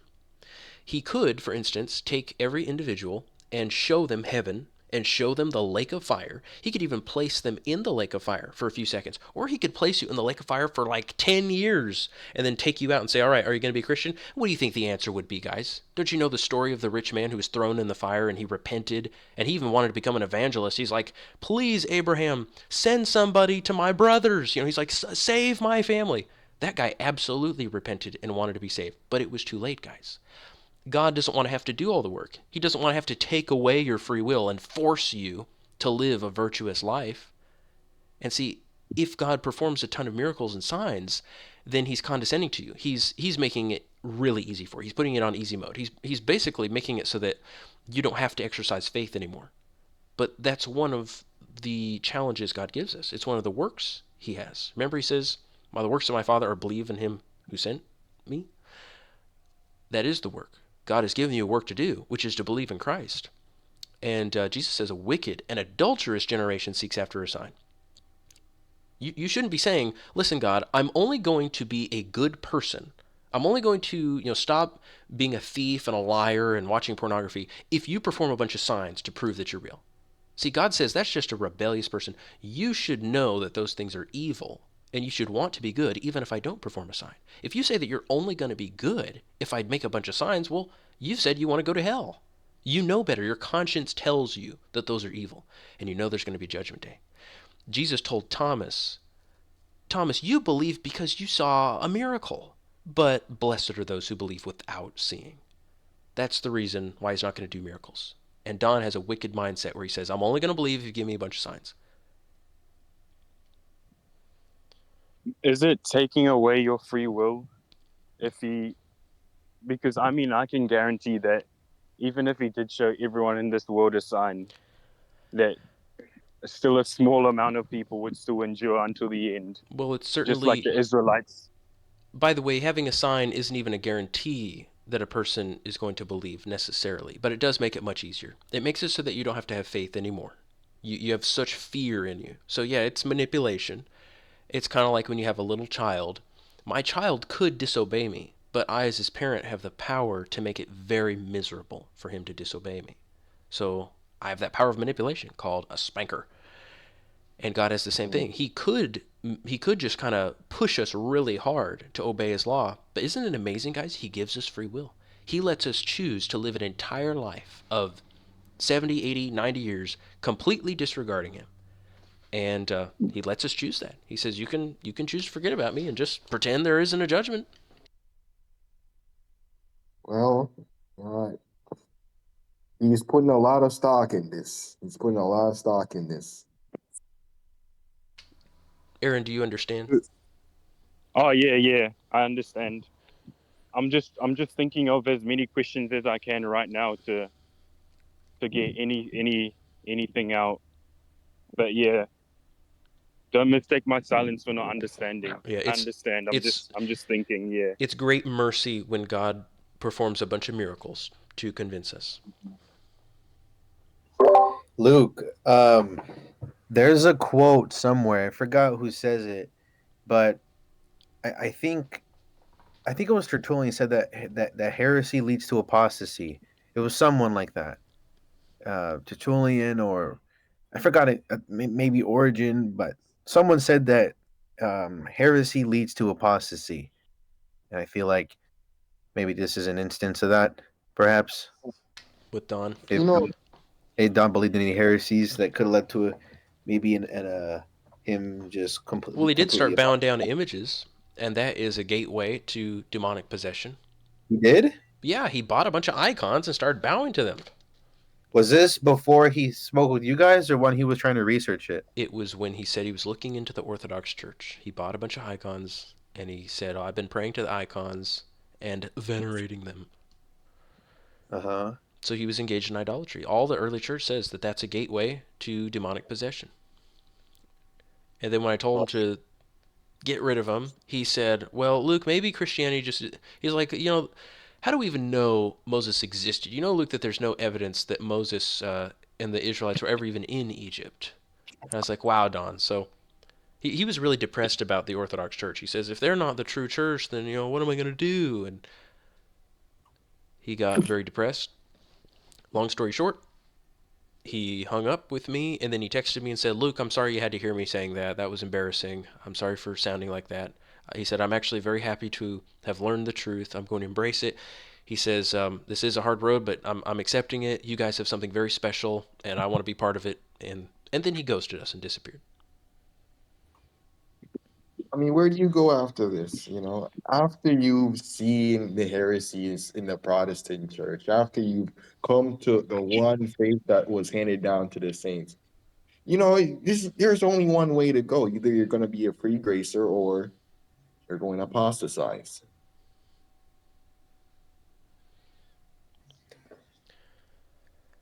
So, if what does that mean about the apostles then? If they had the privilege of being around Jesus, who performed many of these great works, Answer does your that own mean that? question, Aaron. Answer your own question. God took away a lot of the difficulty for them as far as faith goes because they had so much proven to them. But guess what? When a person has They all paid the. the price? Yes, when somebody has so much work done for them, the standard is raised. You had better live a sinless life. That's how God expects it. If you have really seen all these things, how could you ever go and commit a sin after that? And so Jesus told Paul, "You must suffer many things for my name's sake." And all the apostles suffered many things. All of them did. They all were martyred. They all went through the worst hardships and persecution. So they Mm. did still have to work for it. You guys should be very thankful. If you all you have to do is show faith in God. If you believe He exists, as Paul says that nature should be enough for you, His divine attributes are visible in nature. If you believe God Mm. exists from that, well, congratulations. You are righteous in a very simple, basic way. All humanity believes there is a God. For all time, human beings have always believed there's a God. Atheists have always been in a teeny tiny minority. So congratulations. If you believe in God, I mean, that's a basic thing that everybody does. Are you going to do what's right? Are you going to follow that innate natural law, the golden rule? Are you going to love your neighbor as you love yourself? And are you going to show gratefulness and thankfulness to God? Are you going to believe in His Son? This is all very simple. You shouldn't ask for signs. You're just going to have the biggest standard set for you. God's going to be really harsh with you, more than He would with a person who had to exercise faith every day. Mm. Hey, I have a question. Would it be correct to say that God does show us signs though, like the sun raising at the beginning of the day? Well, that's Would it be faith. correct to say that? Yes, Dante, that's faith. That's you realizing and having wisdom and realizing that all these things are symbols and saying, wow, look at that amazing, glorious thing. That has to mean something. What does that mean? And you look at it and you contemplate it for a bit and you say, wow, that symbolizes God's glory. That's incredible. And look, God shines His glory onto this big dead rock in the sky, and it gives us light at nighttime. Wow, that means something. There's some message there. And the person who contemplates it starts to realize all these messages in nature. Is that what you're referring to? Yeah. Yep, absolutely. Another thing that he brought up was, I'm trying to think, the fact that the thing is, I haven't looked too much into this, so yeah. So I can't confirm one way or another, but apparently there were many, or there were pagan beliefs or myths going on around the time of resurrection occurring with their own mythological figure or something like that, and that the narrative of Jesus was inspired from that. Yes, that comes from a very popular documentary called Zeitgeist.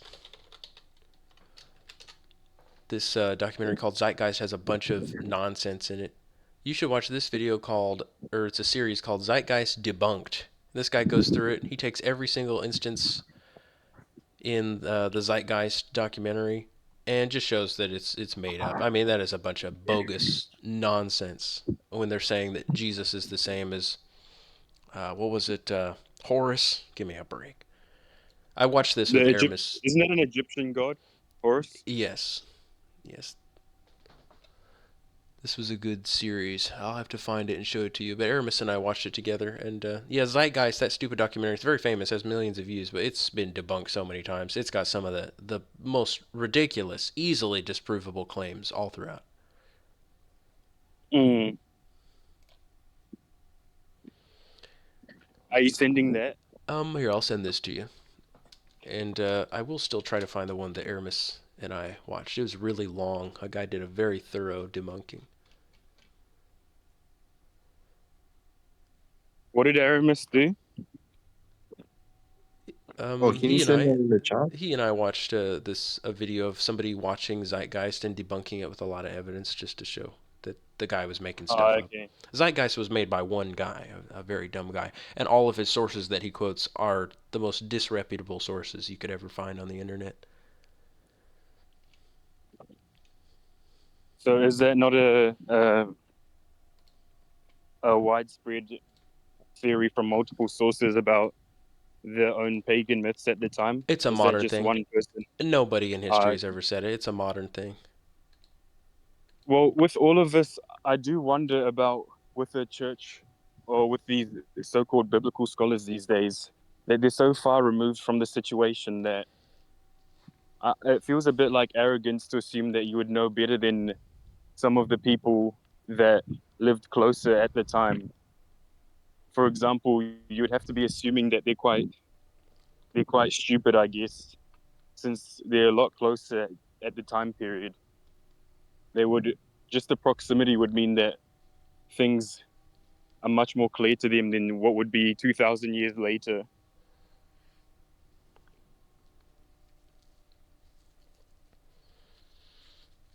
And you shouldn't even be disturbed by religions copying Christianity or copying the truth because you know the demons do those things.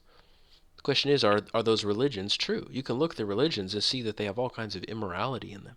So even if they have something that approaches the truth in one respect, or if they copy the truth in some respect, that doesn't mean the truth itself is wrong.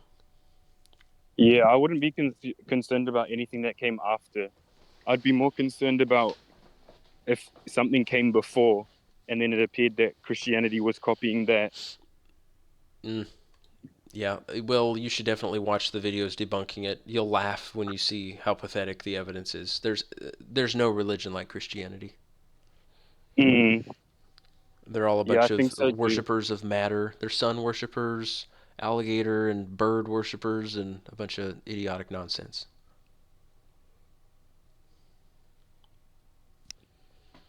Hey Luke, Yes? I'm looking for a quote. Does Origin have a book 16 on his commentaries on Matthew? Yeah, he does. You want me to send it to you? Yes, yes, yes, yes, please. I I, can I do that. couldn't find it online. Like I see some things, but I can't like really. I know Wait, it's where'd hidden. you even get We it from? recently found it ourselves. Whoever made the commentary, they stopped commentating, or they stopped their commentary after book 10. Huh? But 16 is available. Here, let me send it to you right now. I haven't read it Wait, myself. I how just much does it downloaded it. go up to? Where'd you find it? 17, I think. Upload to large. Is it sending? There it is. Wait, where'd you find it Um, at? Like what website? Somebody, Nolan found it recently. Oh, okay. Wow, thank you so much, So Luke. you're Dude. welcome. I'll send you the others too. I think where do they All right, stop with thank his commentary? Let me see here. Origin commentary on Matthew. Let's see here. Yeah, theirs stops at 14, book 14. So I'll send you 15, 16, 17. Give me a second. you. All right. I put it in the faith resources a while ago. Yeah, go check Faith Resources. It's in there. Aaron, All right, thank you. did you have more questions? Yeah, I did. Aaron, I'll be honest with you. These questions that you're asking, they only require a little bit of contemplation, just a little bit of meditation. They're not difficult. Yeah, I know, but I'd rather I talk to you. Well, I'm happy to answer them, but I want you to contemplate them first. I think we're going to start a habit of when people ask simple questions, we're going to say, actually, guys, we're only going to answer the really difficult ones. We're not going to answer simple ones. I'm going to ask you, Aaron, to answer the question. I'm going to say, you refute it. You show me why that argument falls apart. Mm.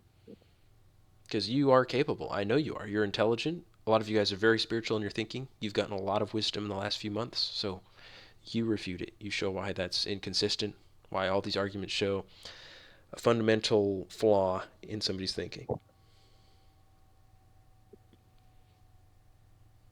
Um,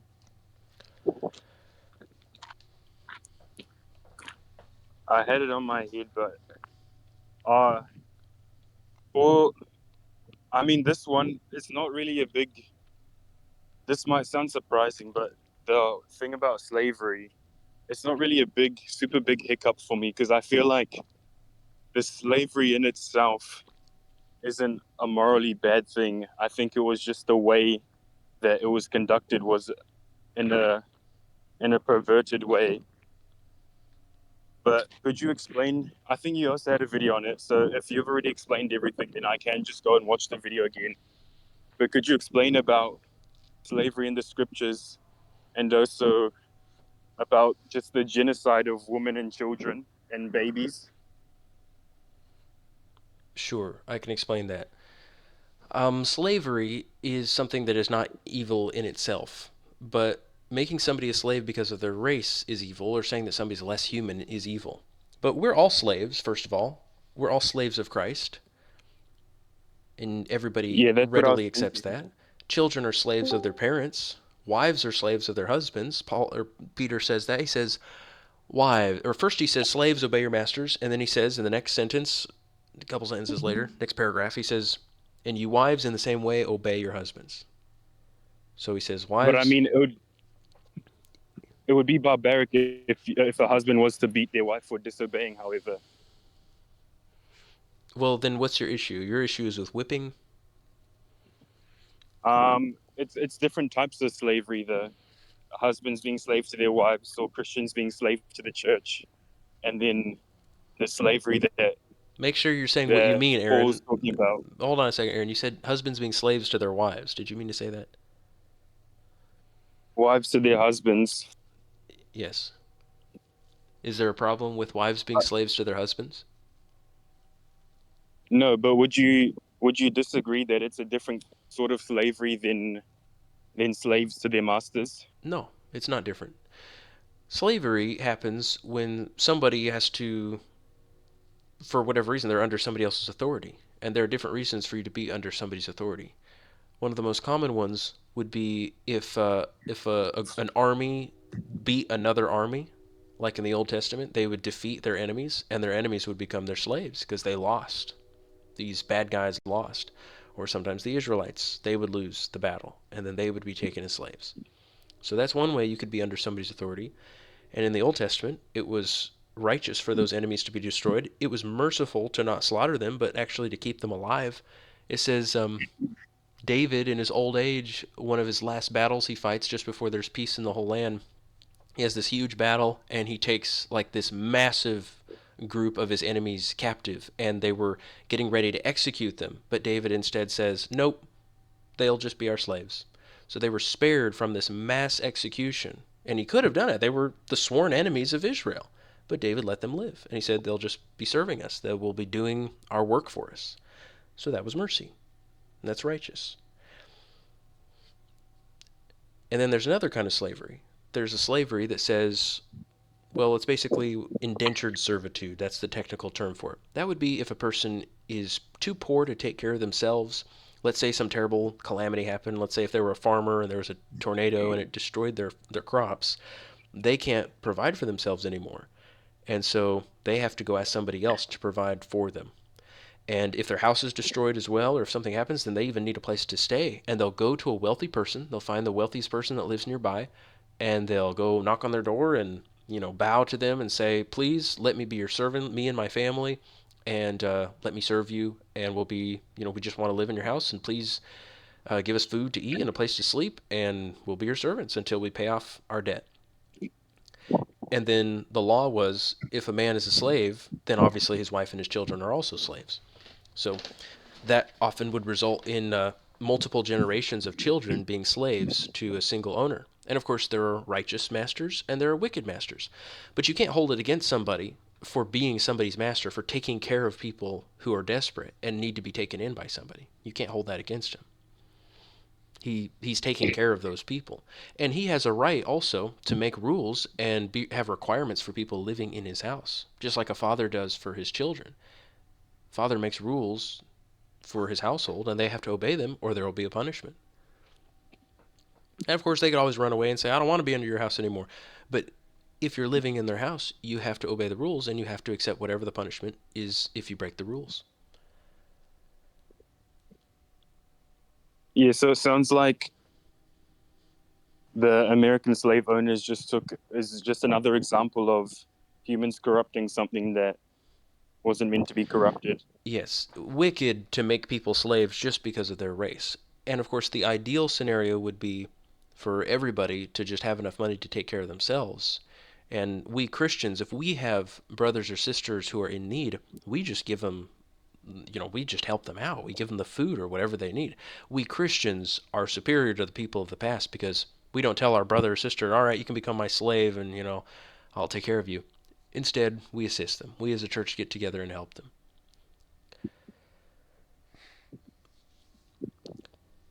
Yeah, I mean, I wasn't too hung up on the slave thing. I mean, just like you said, I had already answered that myself.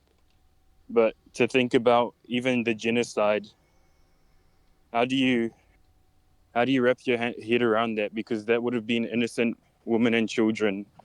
They were being slaughtered by the Yes, Israelites. that's a good question. That's a good question, of course. Now, Aaron, I could give you a complex, or I could give you an in-depth argument to explain why this is just, and I think it will give you more peace. But before I give you the argument, I want you to answer for me. Why is it that it would be just for God to kill babies or to command Israelites to kill babies? Because in this instance, you're not just talking about the babies that were killed by the Israelites, you're talking about the children that were killed in the flood, the children that were burned alive in Sodom and Gomorrah, and all the other children that God has killed either directly or, just people who died in the crossfire. The only way that I can see it being just is that they were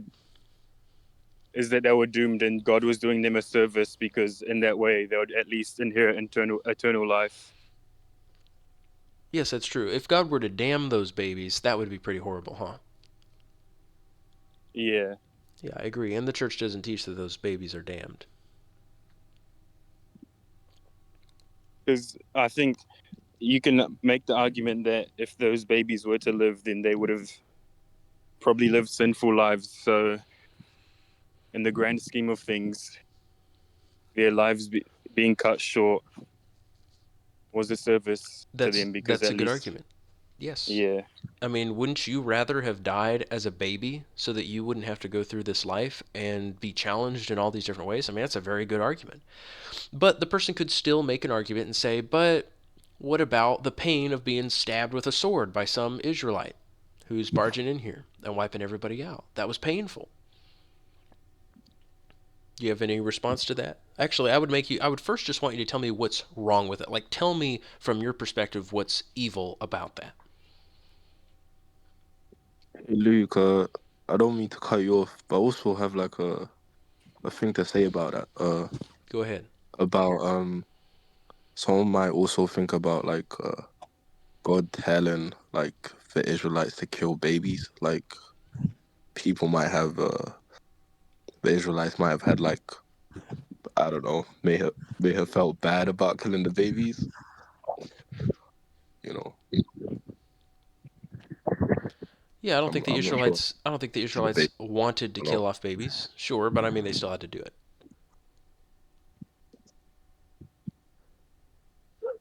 But yeah, I mean I guess David, you're making a good point because sometimes God tells us we have to go do something we don't want to do. Like God told Abraham he had to kill his own son.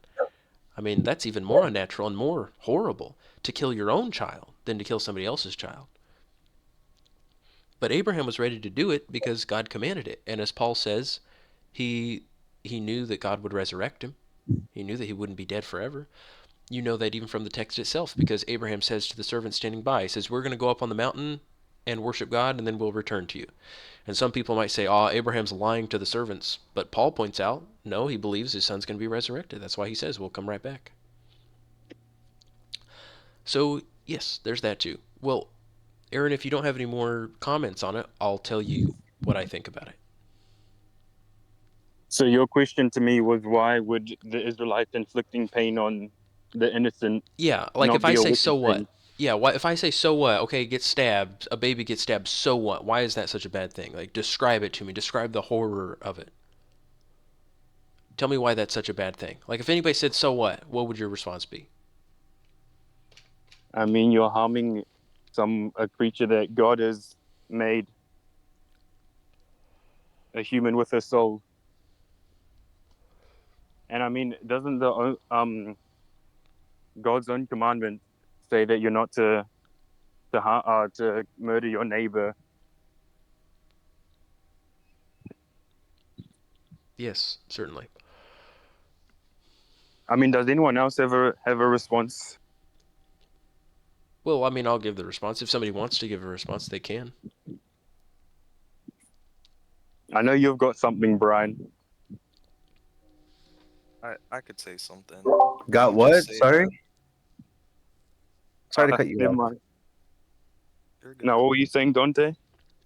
No, Oh, I I mean, was just gonna say oh, that, God created human beings, so if he wants to take a human's life, he has the authority to do so.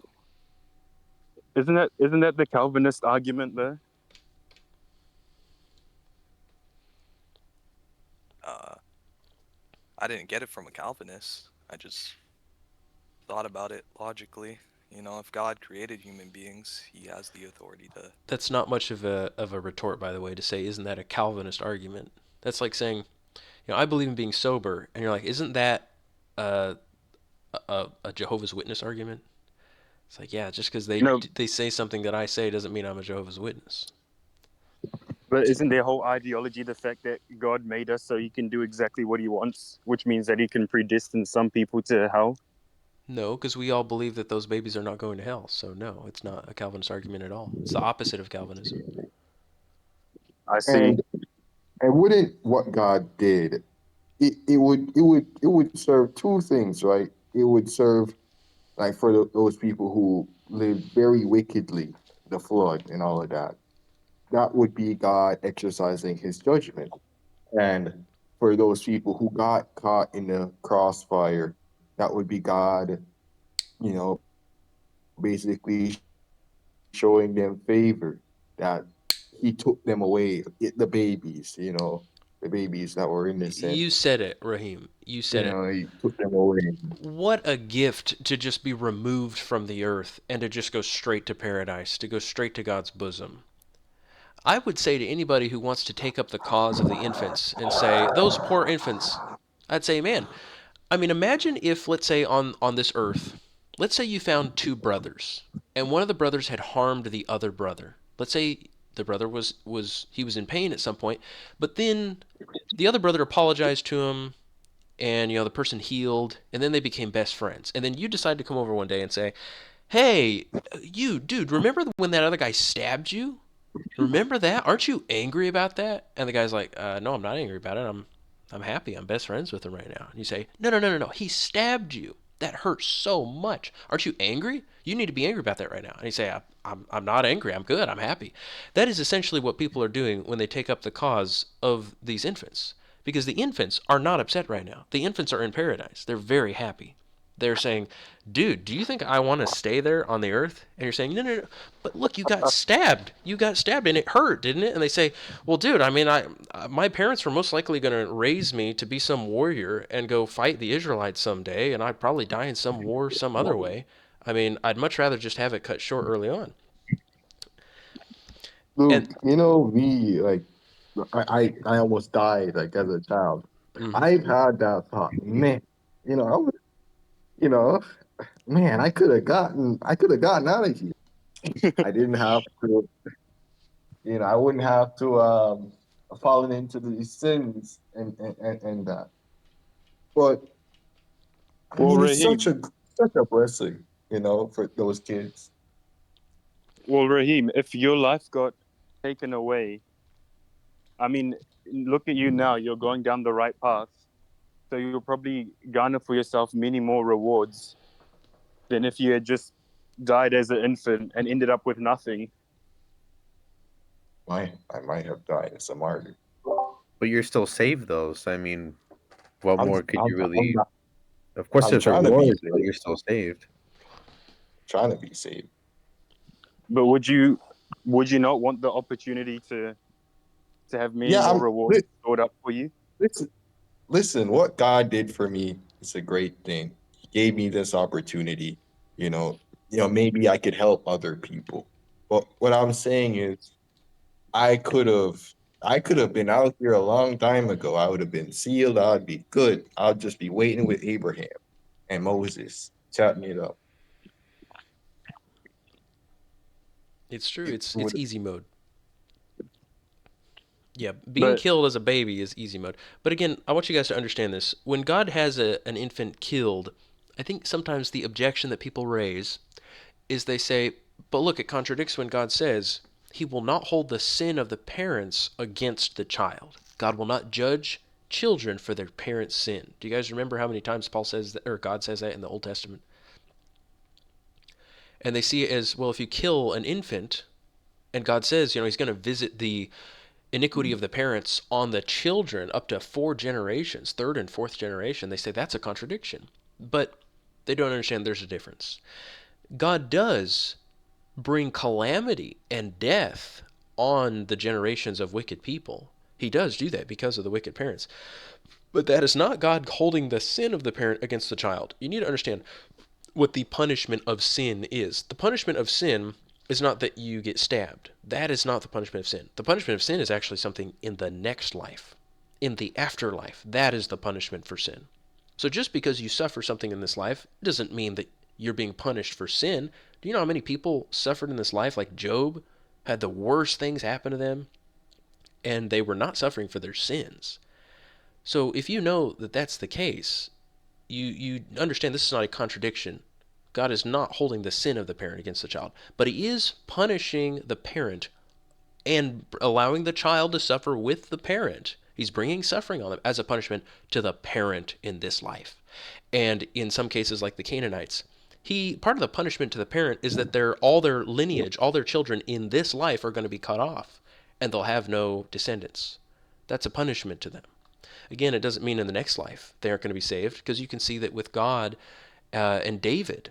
When David conceives a child with Bathsheba, God causes the child to get sick and die. This was a punishment against David.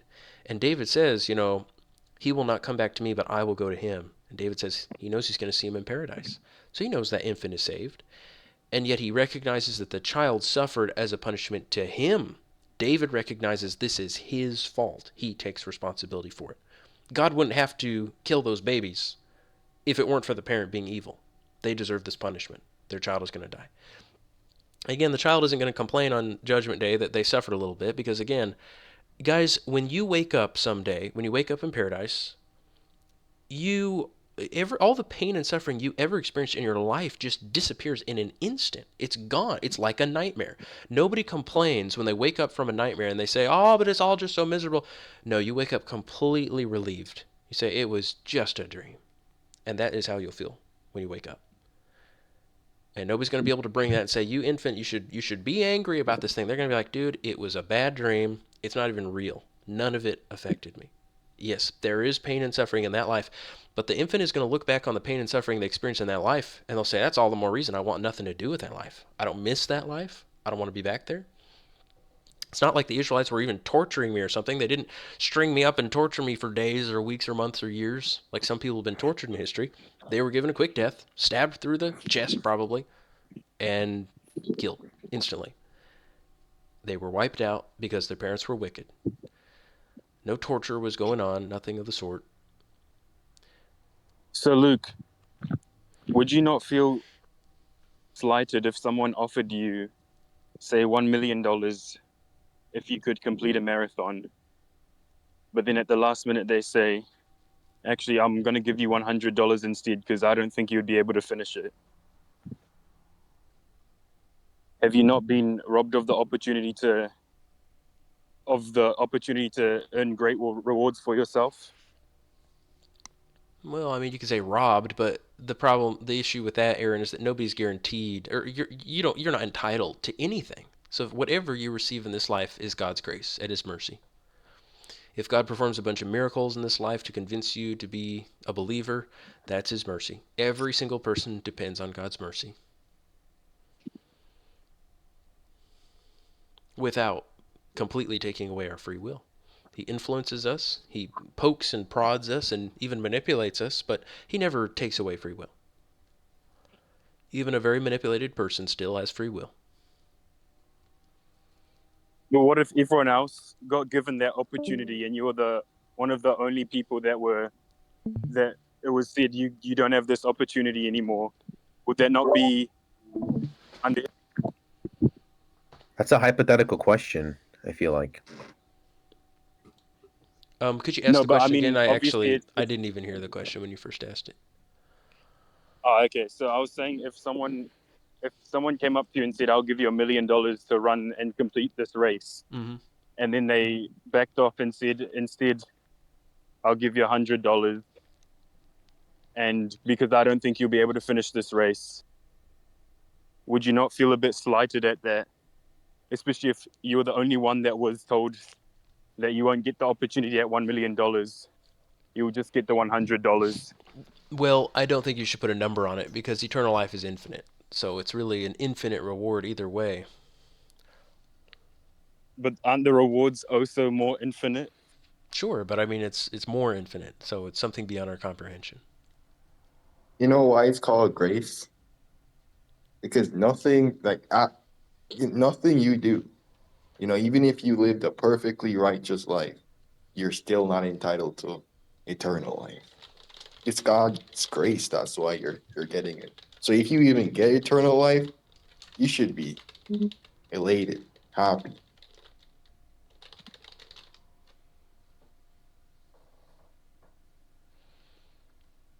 Yes, I would be elated. Now, what else would I say about this? About being killed as a baby. Good night, Manuel. Hope you were edified. Well, if we're going from the angle that the Israelites and God, well, would you say, first off, would you agree or would you even say that these babies were offered a great service by having their lives ended short? Yeah, absolutely. So then why am I evil guy if I was to go around and just kill a bunch of babies? Am I not doing a bunch of them a great service? Aaron, come on. Don't be ridiculous. What a ridiculous thing to say. You really think that's an intelligent argument? I mean, obviously I know it's wrong, but Why is it why is wrong? it wrong? No, you tell me why it's Why is wrong. Is murder wrong? Hello? no, They'd be but then going to can't you heaven, apply that? you'd be going to hell. This is very simple. Yeah, but Yeah, you can do the that if you logic want, of Aaron. it. If you want to go to hell, you can do that if you want to. I mean, I'm not going to do that, Okay, then but I'm it's a saying, stupid argument. I'm not even going to answer such a ridiculous thing, Aaron. Yes, you could send babies to heaven while you go to hell if you want to. Aaron, another thing that I would like to point out because I was thinking about it, um, like the people with the Canaanites and the other wicked nations that we see in the Old Testament, God commanded the Israelites to wipe out. You can say the same thing about babies today growing up in wicked households and, becoming mm, wicked people. But, the thing is, back then, God commanded the Israelites to slay those people, but today he doesn't command us anything of the sort, but, rather we're to be nonviolent, not to murder or to do harm to any man. So they had a command to do that and for very specific reasons, but we don't have any circumstances like that at all today. So that's where it would differ. yeah. So it seems like what separates an act from being evil or righteous is God's command to do so, which obviously, I mean, that's what God is. He makes the rules. But doesn't it seem a bit too easy of an out? Well, I mean, another thing you must consider too is think about it, was God allowing them to sin? Obviously not. He would have never command the Israelites to sin. But murder is a sin, and they murdered the babies. So the only thing that made it not a sin was God commanding them to do so. Right, because God can make people judges, Aaron. God can give anybody the authority to kill at any time. God can kill whatever he wants. That's the most simple answer you could give. I'm not going to. I could just forego giving any in depth answer at all, and I could say, don't you know God has the power to snuff out a person's life whenever he wants, what is a person going to say? Well, yeah, God could just make me drop dead right now if he wants. He has that authority. I accept that, but I just don't accept it if he tells someone else to kill me. But no, it's the same thing. God can kill you by any instrument. He can kill you by a tree falling down on you, or a bolt of lightning, or a heart attack, or anything. He can tell someone else to go kill you. And you can say that one of the reasons God gave the command to the Israelites to go and do what he commanded them to do was to test their faith, because the land was overrun with Nephilim, with huge armies of people that had been there for 250 years. And God said, I'm going to be with you. I want you to go and wipe them out. Have faith in me that I'll be with you and that I'll deliver those enemies into your hand. But the Israelites were unfaithful. They were scared. So God was testing them. It's one of the reasons he told them to do it. Yeah, I And want to mention. to, Go ahead. to add Also, on to what Luke said. Oh, go ahead, Luke. oh, I was just going to make one more argument. I don't know if this is true or not, but it just seems to me it would create a bit of a complication to just spare all the babies of all these parents that they just killed, and to say, we're just going to draft all these kids and hope that they'll be good people, because that would create a bit of a complication. Can you imagine this massive group of kids and they're just like, yeah, all of our parents were killed by these people that have taken us in. I mean, it would be a little awkward. So yeah. I mean, you could do it if they were young enough. Yeah, in any case, those are my arguments. I don't think I have any more arguments. My final argument would just be the babies are in heaven, and I don't think it makes any sense to take up the cause of a bunch of babies and say, but you suffered in this life, because we all suffer in this life. It Suffering is something that's unavoidable. If they didn't suffer that way, they're going to suffer a bunch of other ways. And yeah, I don't see the point of taking up an infant's cause when the infant is in paradise. Mm. Oh, Aaron, to add on to what Luke had said, I'll read something from Romans real quick. Starting at it's in chapter 9, starting at verse 14. I'll go like a little fast over this part to get to the part I'm talking about. Paul says, "What shall we say then? There is no injustice with God, is there? May it never be. For he says to Moses, I will have mercy on whom I will have mercy, and I'll have compassion on whom I have compassion. So then it does not depend on the man who wills or the man who runs, but on God who has mercy. For the scripture says to Pharaoh, For this purpose I have raised you up, to demonstrate my power in you, and that my name might be proclaimed throughout the whole earth. So then he has mercy on whom he desires, and he hardens whom he desires. You'll say to me then, Why does he still find fault? For who resists his will? On the contrary, who are you, O man, who answers back to God? The thing molded will not say to the molder, Why did you make me like this? Will it? Or does not the potter have a right over the clay, to make from the same lump one vessel for honorable use and another for common use? What if God, although willing to demonstrate his wrath and to make his power known, endured with much patience vessels of wrath prepared for destruction? And he did so to make known the riches of his glory upon vessels of mercy, which he prepared beforehand for glory, even us, whom he also called, not from among Jews only, but also from Gentiles. And like the main part I was talking about is how it says like, does not the potter have right over the clay? So I guess just going back to what Luke said earlier about how, or I think it was Luke who said it, but someone said it like about how God has power over his creation and he can do what he wants with it. Mm. I mean, that is the Calvinist favorite verse to reference, but I guess what Luke was saying does also make sense when you consider that Calvinists believe that God can damn people to eternal suffering, whereas this, what was done was just in this life. And I also want to mention that these arguments that people create, it's not because they want to find the truth. It's not because they want to really understand, these things, and they want to have a relationship with God. These arguments are created by people who do want to reject the faith, who are looking for a reason to disprove that God even exists. Yeah, I mean, That's I do that's agree. what they're doing. That's what Yeah, they're doing. you have to analyze the intentions behind all of these people that make their claims. I wouldn't be surprised if they were okay with abortions. I would not be surprised. The same people making those arguments are killing babies. Well, Luke, do you think I can ask you one more question? Yes, of course. Nolan is here too. That's even better. Well, what do you have to say about the people that I think one of the core methods of the atheist scholars is to point out the textual errors or so-called contradictions in the Bible. Now, I haven't looked into it myself, but I do know that there've been lots of books written on dates not lining up or events that aren't in history, or I don't even know. But what do you have to say about that stuff? I have a quick thought. Yeah. Um, there's a quote from Origin somewhere. I'm trying to find it here. Um, I think he answers it. He says, "If something out of Scripture is held up as a contradiction, we must not assume a contradiction, knowing that either we do not understand or that a scribal mistake has occurred." And Justin Martyr also says the same thing, I believe, in Dialogue with Trifo, chapter 65. I don't have it saved right now, but I'm pretty sure he also just says something about, um, or more rather, to say that we don't understand the scriptures and to say that there is a contradiction. I think it's something like that. But Wouldn't I can post this as well if you'd like.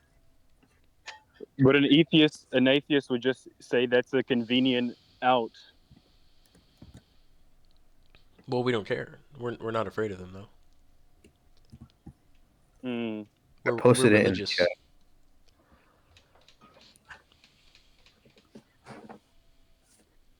These atheists act like they're these people who look at the evidence and review these things logically. I mean, I watched a video of one of the top atheists saying even if he went to heaven, he'd think that aliens were playing a mind some game with them. Even if he got such proof that Paul came to him, he still rejected. Everyone believes in something. Aaron, I want you to be honest and tell me if you are having serious doubts about your faith, doubting the existence of God or doubting the existence of morality and good and evil, which are the same thing. I did have some doubts, but to say serious doubts, I more had questions that I needed to be answered or reassurance that I was on the right track. These questions I'm asking you is more just to be exhaustive and to have everything answered. It's not so I can. It's not because I'm teetering on the edge and about to fall off. Good. It's just so I can have everything covered. Good. We want to be up to date with you on whatever thoughts you're having. Luke, if I could add something real quick to that, um, Aaron, with the issue of things not lining up exactly, a lot of these things need to be. I mean, that's a very big question because there's a lot of books and scriptures. A lot of people have already dedicated a lot of time to showing where a lot of these so-called contradictions are incorrect. There's a lot of ones that are just really easy to debunk, and then there are other ones where it's a fault. Oftentimes, I've noticed with the Masoretic, there's a popular one. For example, this is just one, but like I said, there are multiple. They have to be looked at individually. But in the case of difference between how long a king reigned exactly, between kingdoms and then chronicles, the Muslims use this one a lot. And if you look back in the earliest versions of the Septuagint, very early manuscripts, that problem doesn't occur. The dates line up. It's the same amount of years that the king reigned in both instances. It's just the case of like a scribal error later on that occurred. So stuff like that um, is often what's going on. A lot of it has to do with like scribal errors or just people misunderstanding. And then also, I don't know, there's more that could be said on that. Like Origin, for example. Brian gave some good quotes, but there's also more to it than that. The thing is, the early Christians didn't necessarily care so much about the exact facts exactly as they occurred in history. So like Origin talks about in First Principles how sometimes the gospel writers will represent the same thing in different ways with different details, and it's because they're painting the picture symbolically. They're trying to demonstrate different points to the reader. They weren't they just weren't concerned with like giving you an exact play by play for how it happened exactly. The fathers didn't like read scripture that way.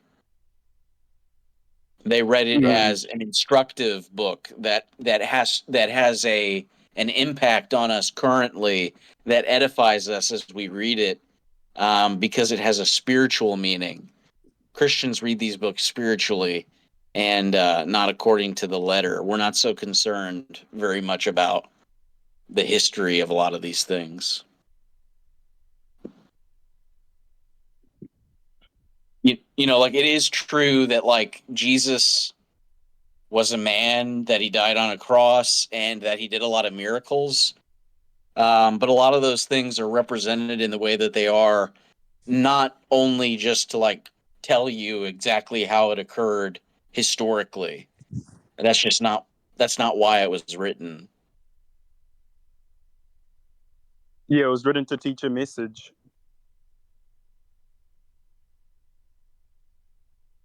Yeah, well, it was written very spiritually, very profoundly. There's a lot of things hidden in there. They were concerned about much more things. They were concerned about other things that, frankly, people just have a completely different mindset today whenever they approach these books. So whenever they encounter something like one gospel author saying that it was a plane, and then another one saying that it was a mountain, or something like that, or the exact number of fish, or the exact number of people, but the fathers say that these things are intentional. So, and other things like that. I don't know. I, Well, I could say more on it, but I'll refrain. well, have you heard about the? I mean, you're American, so you know all about the book depository with which one of your presidents got assassinated? We've had a couple. Are you talking Yeah, about but JFK? I think so. Yeah, JFK. And I mean, when they conducted their investigation on the hundreds of eyewitnesses, I mean, these are eyewitnesses, and each of them had a different story, or remembered different details. Some remembered one gunshot, some three, some two. So it really goes to show you that you can't expect. It would be more dubious if everything lined up exactly 100%. In fact, if there were eyewitnesses, you would expect there to be some differences, because that's just how the human brain works. Yeah, a lot of people make these types of arguments, Aaron, and quite frankly, this is more this is more of a Intentional. modern discussion, Okay. Yeah. because a lot of people are of the belief today that they were writing these things independently from one another. Like that's a very big Christian talking point. They were purely Well, I going know off of that their Matthew. memories. No, they. I know for a few of them, they had the same source, and I know Luke was colluding with a few other people, wasn't he? He certainly was, but he had Matthew and Mark before him, and then Mark Yeah. directly based his off of Matthew. Okay. They all had those. They like my point is like the differences are intentional. It's not due to some sort of hiccup in memory. Okay. Um, they had those books already. They weren't done in a vacuum from one another. That's a popular talking point today, but it's just not true. Nobody Mm. believed that in the past. Everyone believed that Matthew wrote his, and everyone was aware of it. Mark made an abridged version, and then Luke made his version, and then John was aware of them, but did his own thing. That's And funny. yeah, but the point is that they were all aware of one another's books. Um, I will say though, there is something to be said about, because a lot of stuff is. I actually think that they had very good memories. And so anytime we see anything like this, it is an intentional thing, like I was saying, like an intentional choice on their part to diverge and do something. And as Origen says in First Principles, he says that they do these things for spiritual purposes, to because they're telling a narrative, ultimately a narrative based on historical events, but a narrative nonetheless. Um, and you can read Origen on that in First Principles. He talks about that more in depth, and you can see what the early Christians believed about that kind of thing. But all I was going to say, though, was that, where was I? I was talking about, man, I had some sort of point that I wanted to make, but I got distracted. I can't remember now. I What was did you in say just a together. moment ago, Aaron? Was it I was talking about how eyewitnesses often have slightly different details when Yes. yeah. I recall now. I remember. Um, I think you may have heard me talk about this before, but the apostles demonstrate a very good memory of a lot of these things. Matthew and John, and then of course also Mark and Luke. They also, as well as the apostles, they also demonstrate a very good memory of these things. That it's very good information, because they even recall the names of a lot of people. And there's been a lot of studies into the most popular names. Have you ever heard this before? The most popular names in that time frame, the first century, where they were living, because it would vary depending on where you lived, of course. So you have to be time and place correct. Most popular names. And they've done a chart from all sorts of data, such as um, grave sites, basically, where a lot of people's names were, and then also based on census, a lot of census taking, a lot of census lists, and then also historical writings. Basically, from all this data in modern times, it's been able to be put together finally, and they can figure out what were the most popular male and female names, right, at that time. And if you line it up with the most popular names in the New Testament, it perfectly matches, which demonstrates that this is a very reliable book historically, ultimately. Like, if they're like, oh, I've got a foggy memory, I believe back then that they had better memories than people today, honestly, because these people used to memorize scripture. I mean, if you ask anybody to do that today, they can't do that. Nobody can do that. They can't remember what I just got sidetracked a couple minutes ago. What I was going to say, that wouldn't have happened back in the day if I had lived back then. I would have had all the fathers memorized by now if I had lived back then. Just to tell you the truth, but yeah, no. Back to that point about the names, though. I always found that very interesting when I had learned that many years ago. All the most popular names, the names with disambiguators. So that's another thing as well. Not only are they super popular, but anytime it's like a very popular name, they say the zealot, the, whatever, Mary, mother of Jesus, Mary Magdalene. Marian was like the most popular female name at that time. So that demonstrates that the person was there, they lived there, they knew the area, and they were recalling the names correctly, which is very impressive.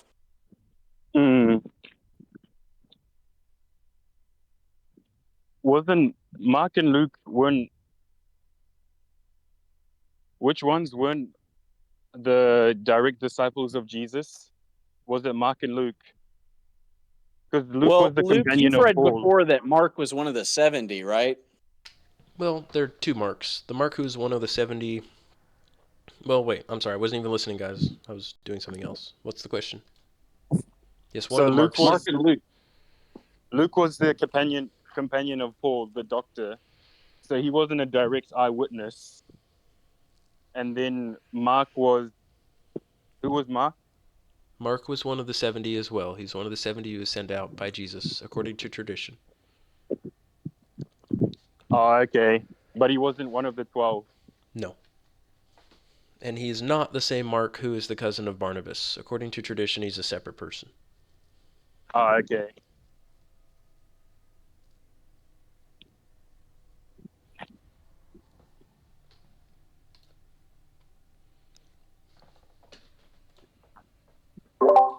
Guys, I'm trying to find a quote. This is a completely random. There's a quote from Cyprian somewhere talking about wearing white clothing, but I can't seem to find it. Are you guys familiar with that? Like wearing all white clothing? He references the Ancient of Days from Daniel 7 and some other scriptures. Yes, there are some church fathers who say it's good for Christians to wear clean or white clothing. Trying to find where Cyprian says that because I read it before and I highlighted it, but I just can't find it anywhere. It's really bothering me. I've been meaning to find it for a while. So But if you guys, they also when yeah, they talk about women's dress, like you hear Tertullian saying, women should have the garb of a mourner, someone who's in mourning. So that would be black clothing. got it. Again, they don't have to, but it's respectable. It's good. It takes attention away from them. But light clothing draws attention. Again, there's nothing wrong with white clothing. It's just the it's just better to be in a very humble state, and that would be dark clothing. It doesn't draw attention as much. All right.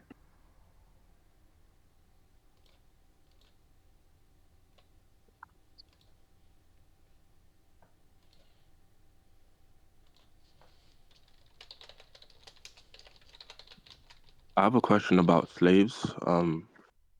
In one of the calls the other day about Valen, I think it was mentioned, Luke, that slave women didn't veil. Uh, if I'm recalling that correctly, but I'm That's not correct. sure. Yes, yes. Slaves and Um, prostitutes in society were not allowed to veil. is that because they were seen as less, or because like why was that? Well, that's a societal rule. It's not a Christian rule. No Christian ever says that. But yes, in society, they wanted the lower class of people, the less reputable, less respectable class, to be distinguished from people who were of some noble lineage, a married woman or a daughter of some reputable birth. But yes, people who were slaves, especially because, guys, unfortunately, a lot of the slaves back then were also sex slaves. You know, slaves were just allowed to be used by their masters, not just in Greek or Roman society, but just all around the world. So knowing that, yeah, they didn't want somebody who was not pure and chaste to veil themselves. They wanted them to be distinct from the people who were respectable. Again, it's not a Christian Okay, rule. That's not anywhere. No Christian would ever forbid a Christian servant from veiling. That would be wicked. yeah, thanks.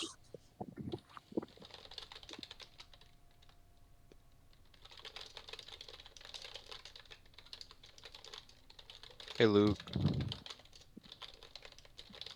Yes. uh, so the question I had from earlier, um, because you were saying that like, oh, God can allow people to be the judges. So I also want to make sure I understand the argument correctly, because how I said, obviously God wouldn't be commanding them to sin, which is true, but then also how we're told in the Old Testament and as Christians today, well, in the Old Testament not to murder, they had like they had like less strict laws because I mean, you know why, but as Christians not to do violence to any man. But obviously God wasn't commanding them to sin, even though that is a command that they were given not to do, but it can't be inherently sinful in of itself because we know that God would never commit sins because it's not in his nature. And God can I don't know if you would call it murdering if God did, but like God can he can wipe out people for whatever reason he chooses, and of course his reasons would be reasonable and just. Um so, it can't be a sin within of itself. So if God, for whatever reasons he has, chooses to delegate someone to that task, then that person wouldn't be in sin despite there being a command against the killing of other people because it's not a sin within of itself, but because God delegated them to that task, therefore it's not a sin. Yes, murder would be an unjustified or unlawful killing. But if God gives a person permission to kill or commands them to do it, then there's no sin in it, obviously. Got it. But Is he there like hasn't done that today. anything else? Huh? Yes, God has not done that for us. He's given us all stand down orders, like Nolan said. None of us are allowed to attack Yeah. anybody. We No, no, no. can. Yeah, I understand that. Like as Christians, under the new covenant, the law of Christ, do violence to no man. Like I watched the war and self defense video, but I was just thinking specifically about the Old Testament because the genocide comes up.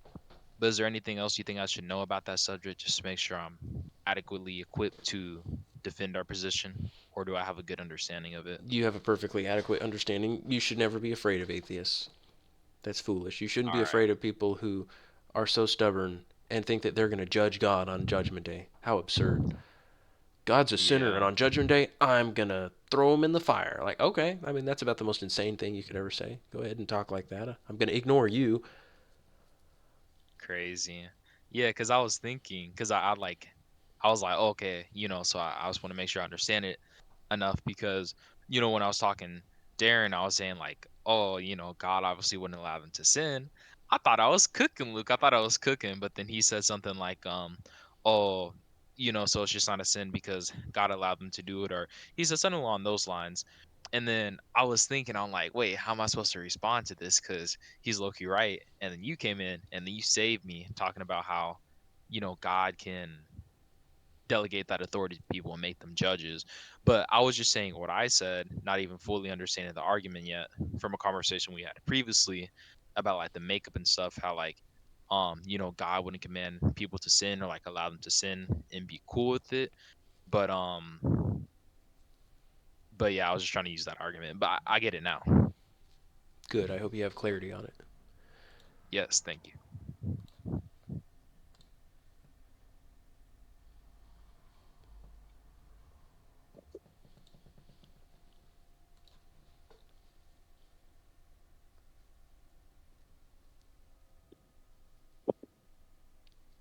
Hey Luke, what y'all talk about in the that one call you said you had to take down because you thought you had your regular audio, but it was the camera audio. I'll have to go through it. I could probably just cut out the parts where I speak to my wife in the background or whatever. Jordan said she couldn't even hear anything. I don't know.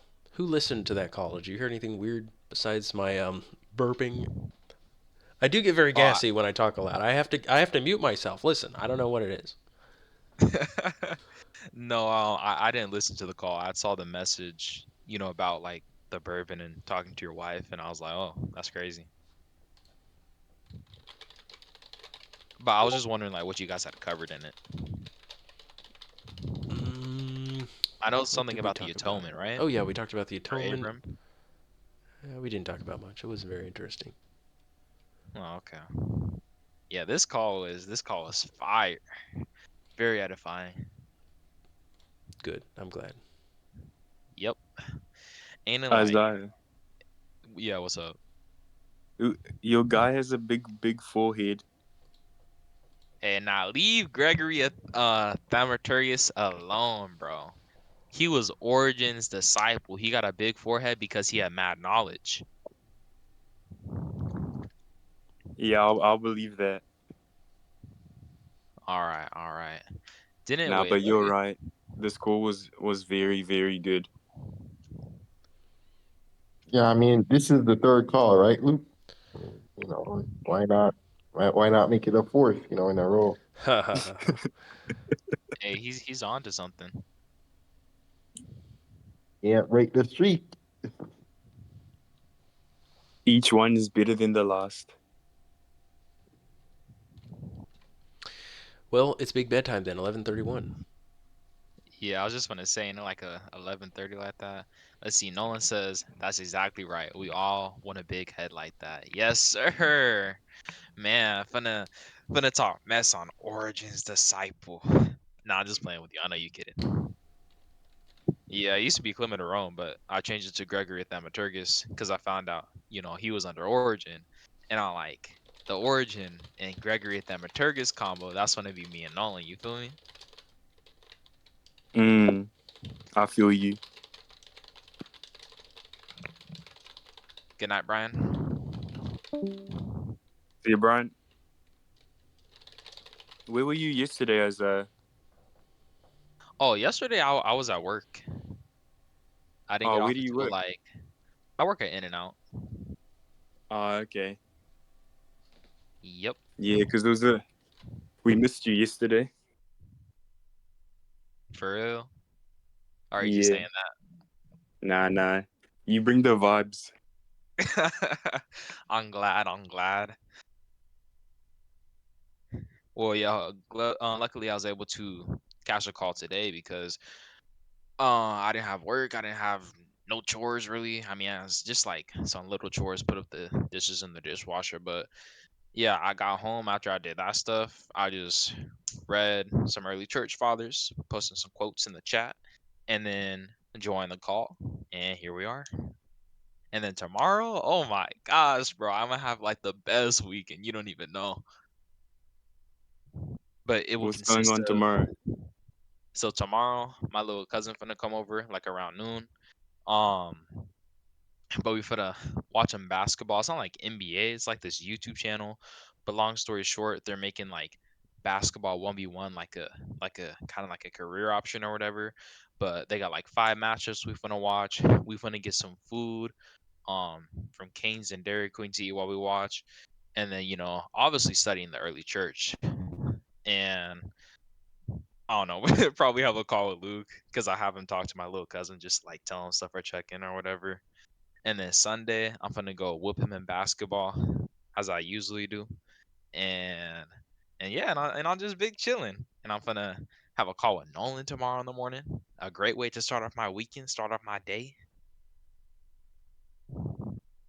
Mm. Now that sounds good.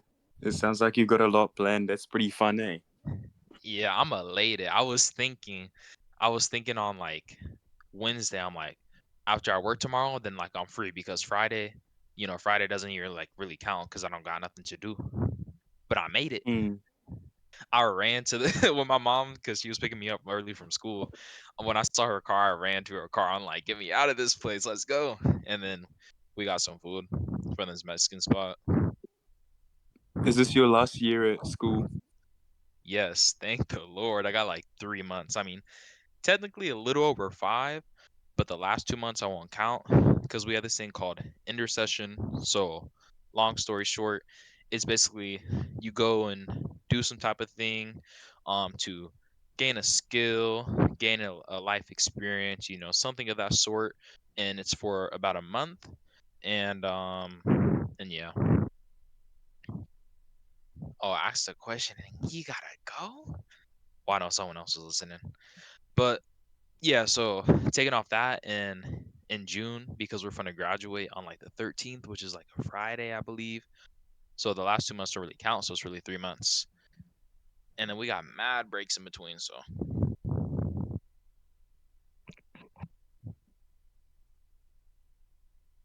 no, and I see your comment. Isaiah is such a nice young man. I appreciate that. I'm gonna have to get that framed or something. Nah, I'm gonna snip this and save it.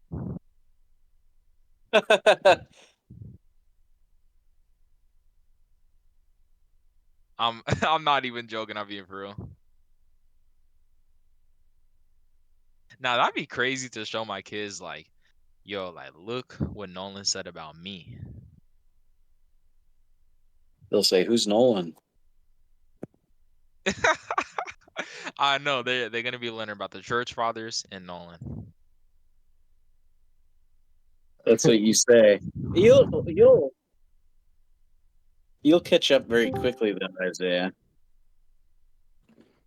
Yeah, you guys remind me of Clement and Peter. Man, You know, Aramis only just started reading the Church Fathers only a few years ago, and he's learned so much. I I know don't think you. of Aramis as somebody that's like behind me or something like that. I just think of him at this point as like we kind of got nearly the same amount of information, or he's got more in other areas, and then I might have more in then other areas, but Yeah. we've got a big overlap. No, yeah, and like y'all is a hive mind, so it makes it easier to catch up Yeah, with everybody. Yes, sir. Yes, sir. I can't wait. I got some good questions and some things to update you about. good deal. Uh-huh. You And if going you okay? notice, I text you good deal. I'm gonna start using that. I'm gonna make good deal popular. I'm gonna say that. I'm gonna have to say it once a day at my school. Oh yeah, I do say good deal a lot. I guess Yup. I do.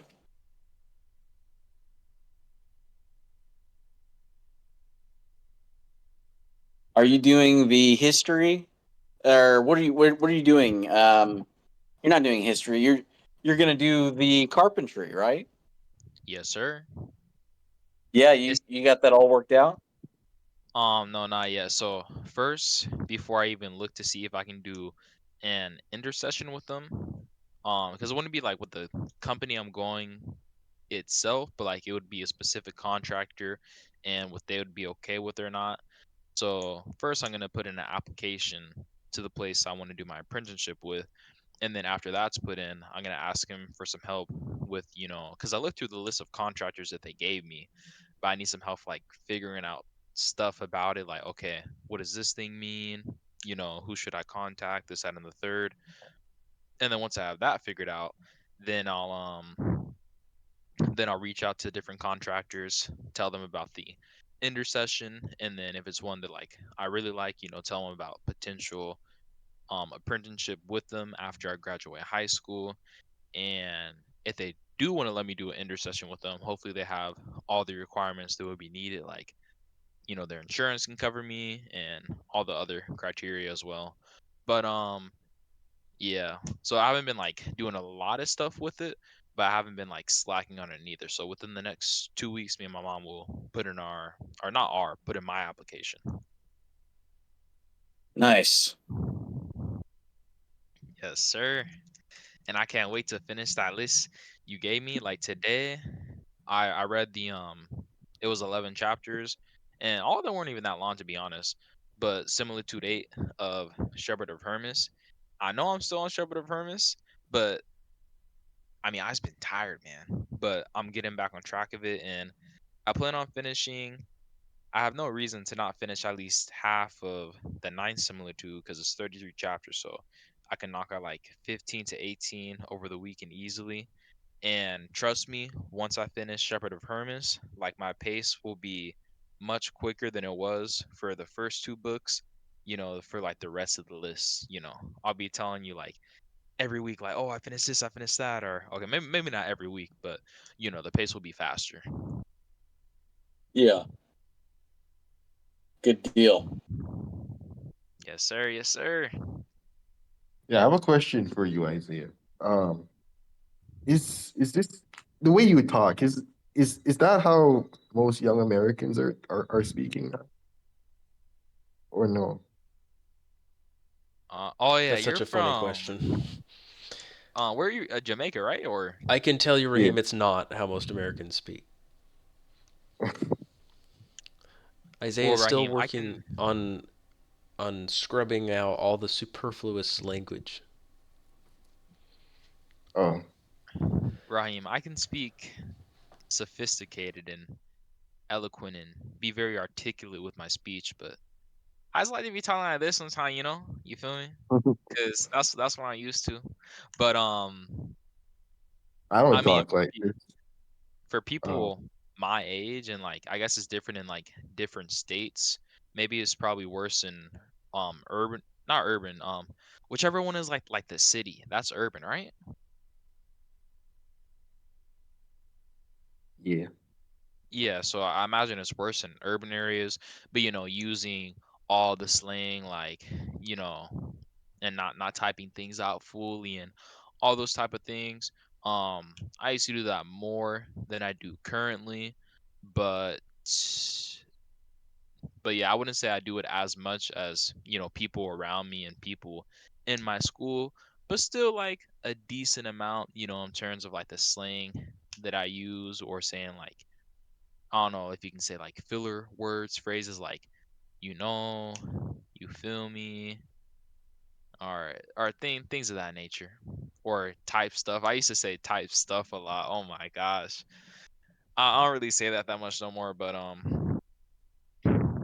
yeah, I mean, I could work on getting it all out, but it just depends on who I'm with. If I'm just like with friends, then it's cool. If I'm with y'all, I mean, of course we should, try to be articulate and not eloquent. I don't know if that's the word, but try to be good in our speech. Imagine like how the church fathers speak. They would use full words, not really be using abbreviations like that, and using real words, not made up words. You gotta find on yeah proper what David said. Thank you.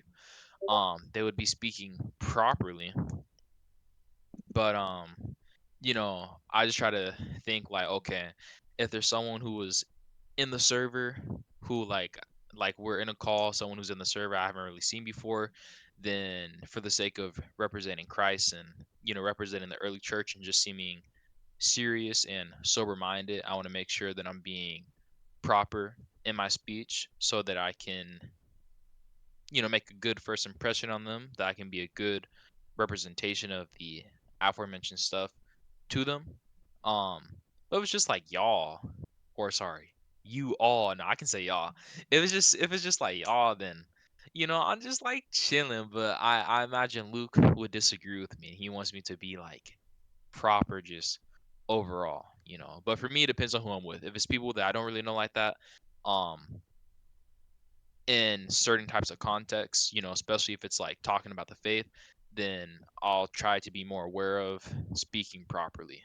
Um, I think I'm talking too much. So I could have said that in way less words. My fault. I'm tired. Yeah, I have a question. I used to work in a supermarket. We like the rule, do not do unto others what you would um like to be done for yourself. I'm not someone who drinks. I know we can have wine, but I'm talking about the hard stuff like rum, all of that. If I work in a supermarket and someone comes to me and say, "Oh, where's the liquor?" What am I supposed to do in that situation?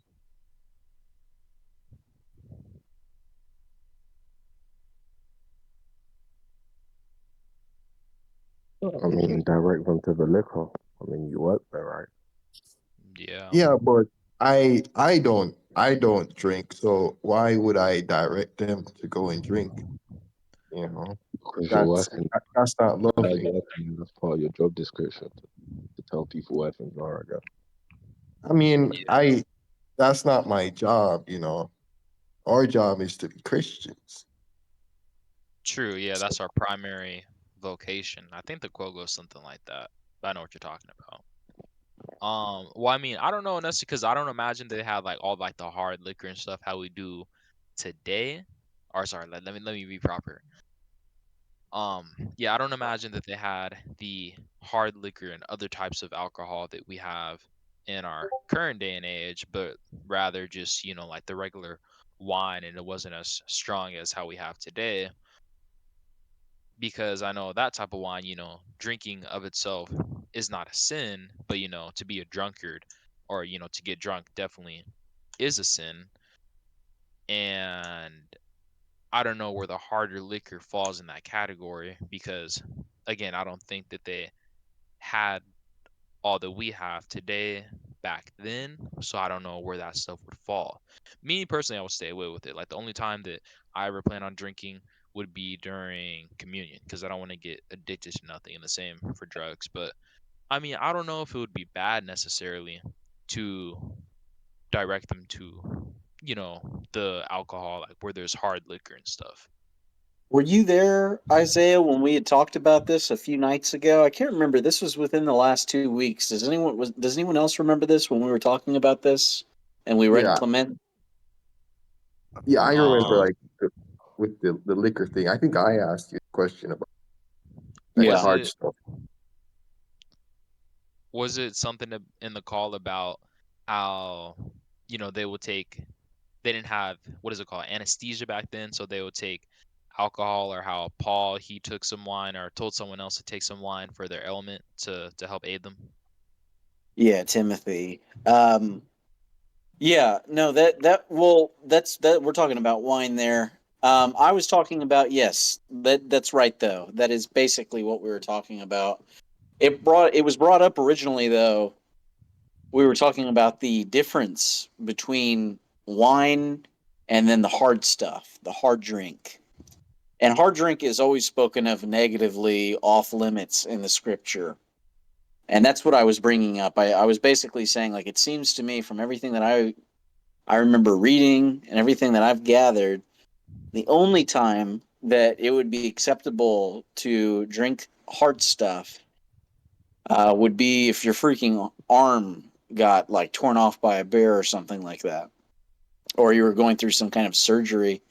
If you were in some sort of extreme pain, to numb the pain, then that would be a time where the strong drink would be allowed, because it acts very well, like you were saying, for anesthesia. So, yes, but wine we're allowed to drink.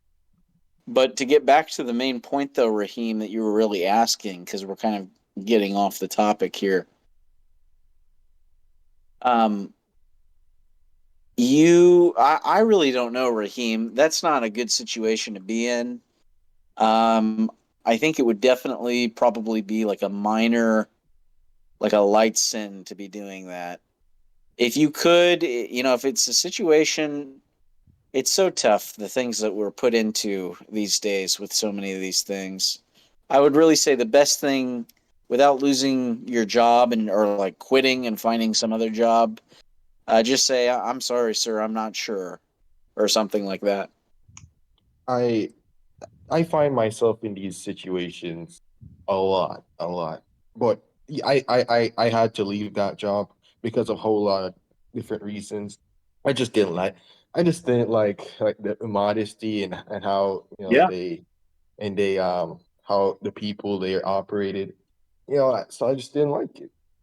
Like, guys, But even what are you but supposed to do? even in my Here's everyday another life, example, though, besides the hard drink stuff. If you're working at a job like this and somebody comes up with like a condom or something like that, okay, what are you going to do? Are you going to ring them up? It's very, like, obviously it's not you that's doing it. And nobody's saying that. Like, he's going to choose to buy it either way. But do you want to be the one that puts it in the bag for him, that takes it from him and put it in your hand? That's really the question. And I'm like 99% sure that all of the fathers, if they were here, would tell you to like run away from that and not do that. Nolan, do you actually think like it's a minor sin? Like it's actually like a sin? Because I Oh, think yeah, there would be nothing wrong with it. Like if someone asks what aisle is the alcohol on, and you just say like aisle 19, I wouldn't think anything of of that. course. Where do you keep the guns? Where do you keep the ammunition? Where do you keep you know the condoms, like we were just saying, or anything else? Where do we keep the birth control, right? cigarettes as well. Cigarettes, yeah. Or any of the other things. Where do you keep the bikinis, guys? Where do you keep the lingerie? Oh Yes, man. madam. Let me ring up the black lingerie for you, right? You got the whole set here. Let me put my hands on it. Is this going to be on your body tonight? I mean, think about it, guys. No, I mean, I'm being very specific here, but I have to be because these are situations that people who work these kinds of jobs find themselves in. I have to Yeah, be specific. Somebody might be saying I'm being too specific, but I have to be specific. indeed. So like for me, like I do Uber Eats, and there are times where I get like jobs to go like to a liquor store and pick up whatever. I usually don't even look at what's on it, but I mean it's either some wine or hard liquor. You think it's a sin for me to deliver um alcohol? I do think it's a minor sin. Yes, I think they're very. These are things that would be minor sins. This is not. I'm not saying you're. As soon as you do this, if you were baptized, you'd immediately be excommunicated. There are things that we do that can be make us a little bit unclean. That are not the worst things in the world, but are symptomatic of being in a very evil, wicked world, and it rubs off on us. And this would be one of those Alcohol though things. isn't inherently evil. No one. No, it's not. But we're talking about hard drink, Luke. Hmm. Which I was just about to say. If we're talking about wine, I would say deliver the wine. There's nothing wrong with that. But Well, if we're talking about like vodka, yeah, so with in my situation specifically for Uber, all I see is the store I'm picking up from. So like earlier today I picked up from a liquor store, and like it just shows the amount of I'm going to get for the order, the store, and like how long it's going to take. I don't know what they're ordering until I accept the order. right? I So see. I don't so know, Kevon. I guess I, I mean I even if it is like a minor thing, and it's unfortunate because some of these alcohol orders do make me some good money. They help pay bills, but if it can be a sin, regardless of if it's minor, I'd rather not do it. So I'm gonna just forego I that. yeah, I felt convicted about, about that stuff. And we get put in these situations every day. You know, like for example, sometimes, you'd have to, be talking to a woman and you're like, oh, I just want to get away from it, just because it's the situation you're in. Yeah. Yeah, something I thought about before, because as you guys know, like I work at In-N-Out and we sell food, um, burgers, fries, shakes, and all that. But like I'll see, I mean, not that you have to be fat to commit gluttony, but like, I'll see some people, and I'm like, huh, what if they're committing gluttony, like with this purchase, like with the food they're about to eat?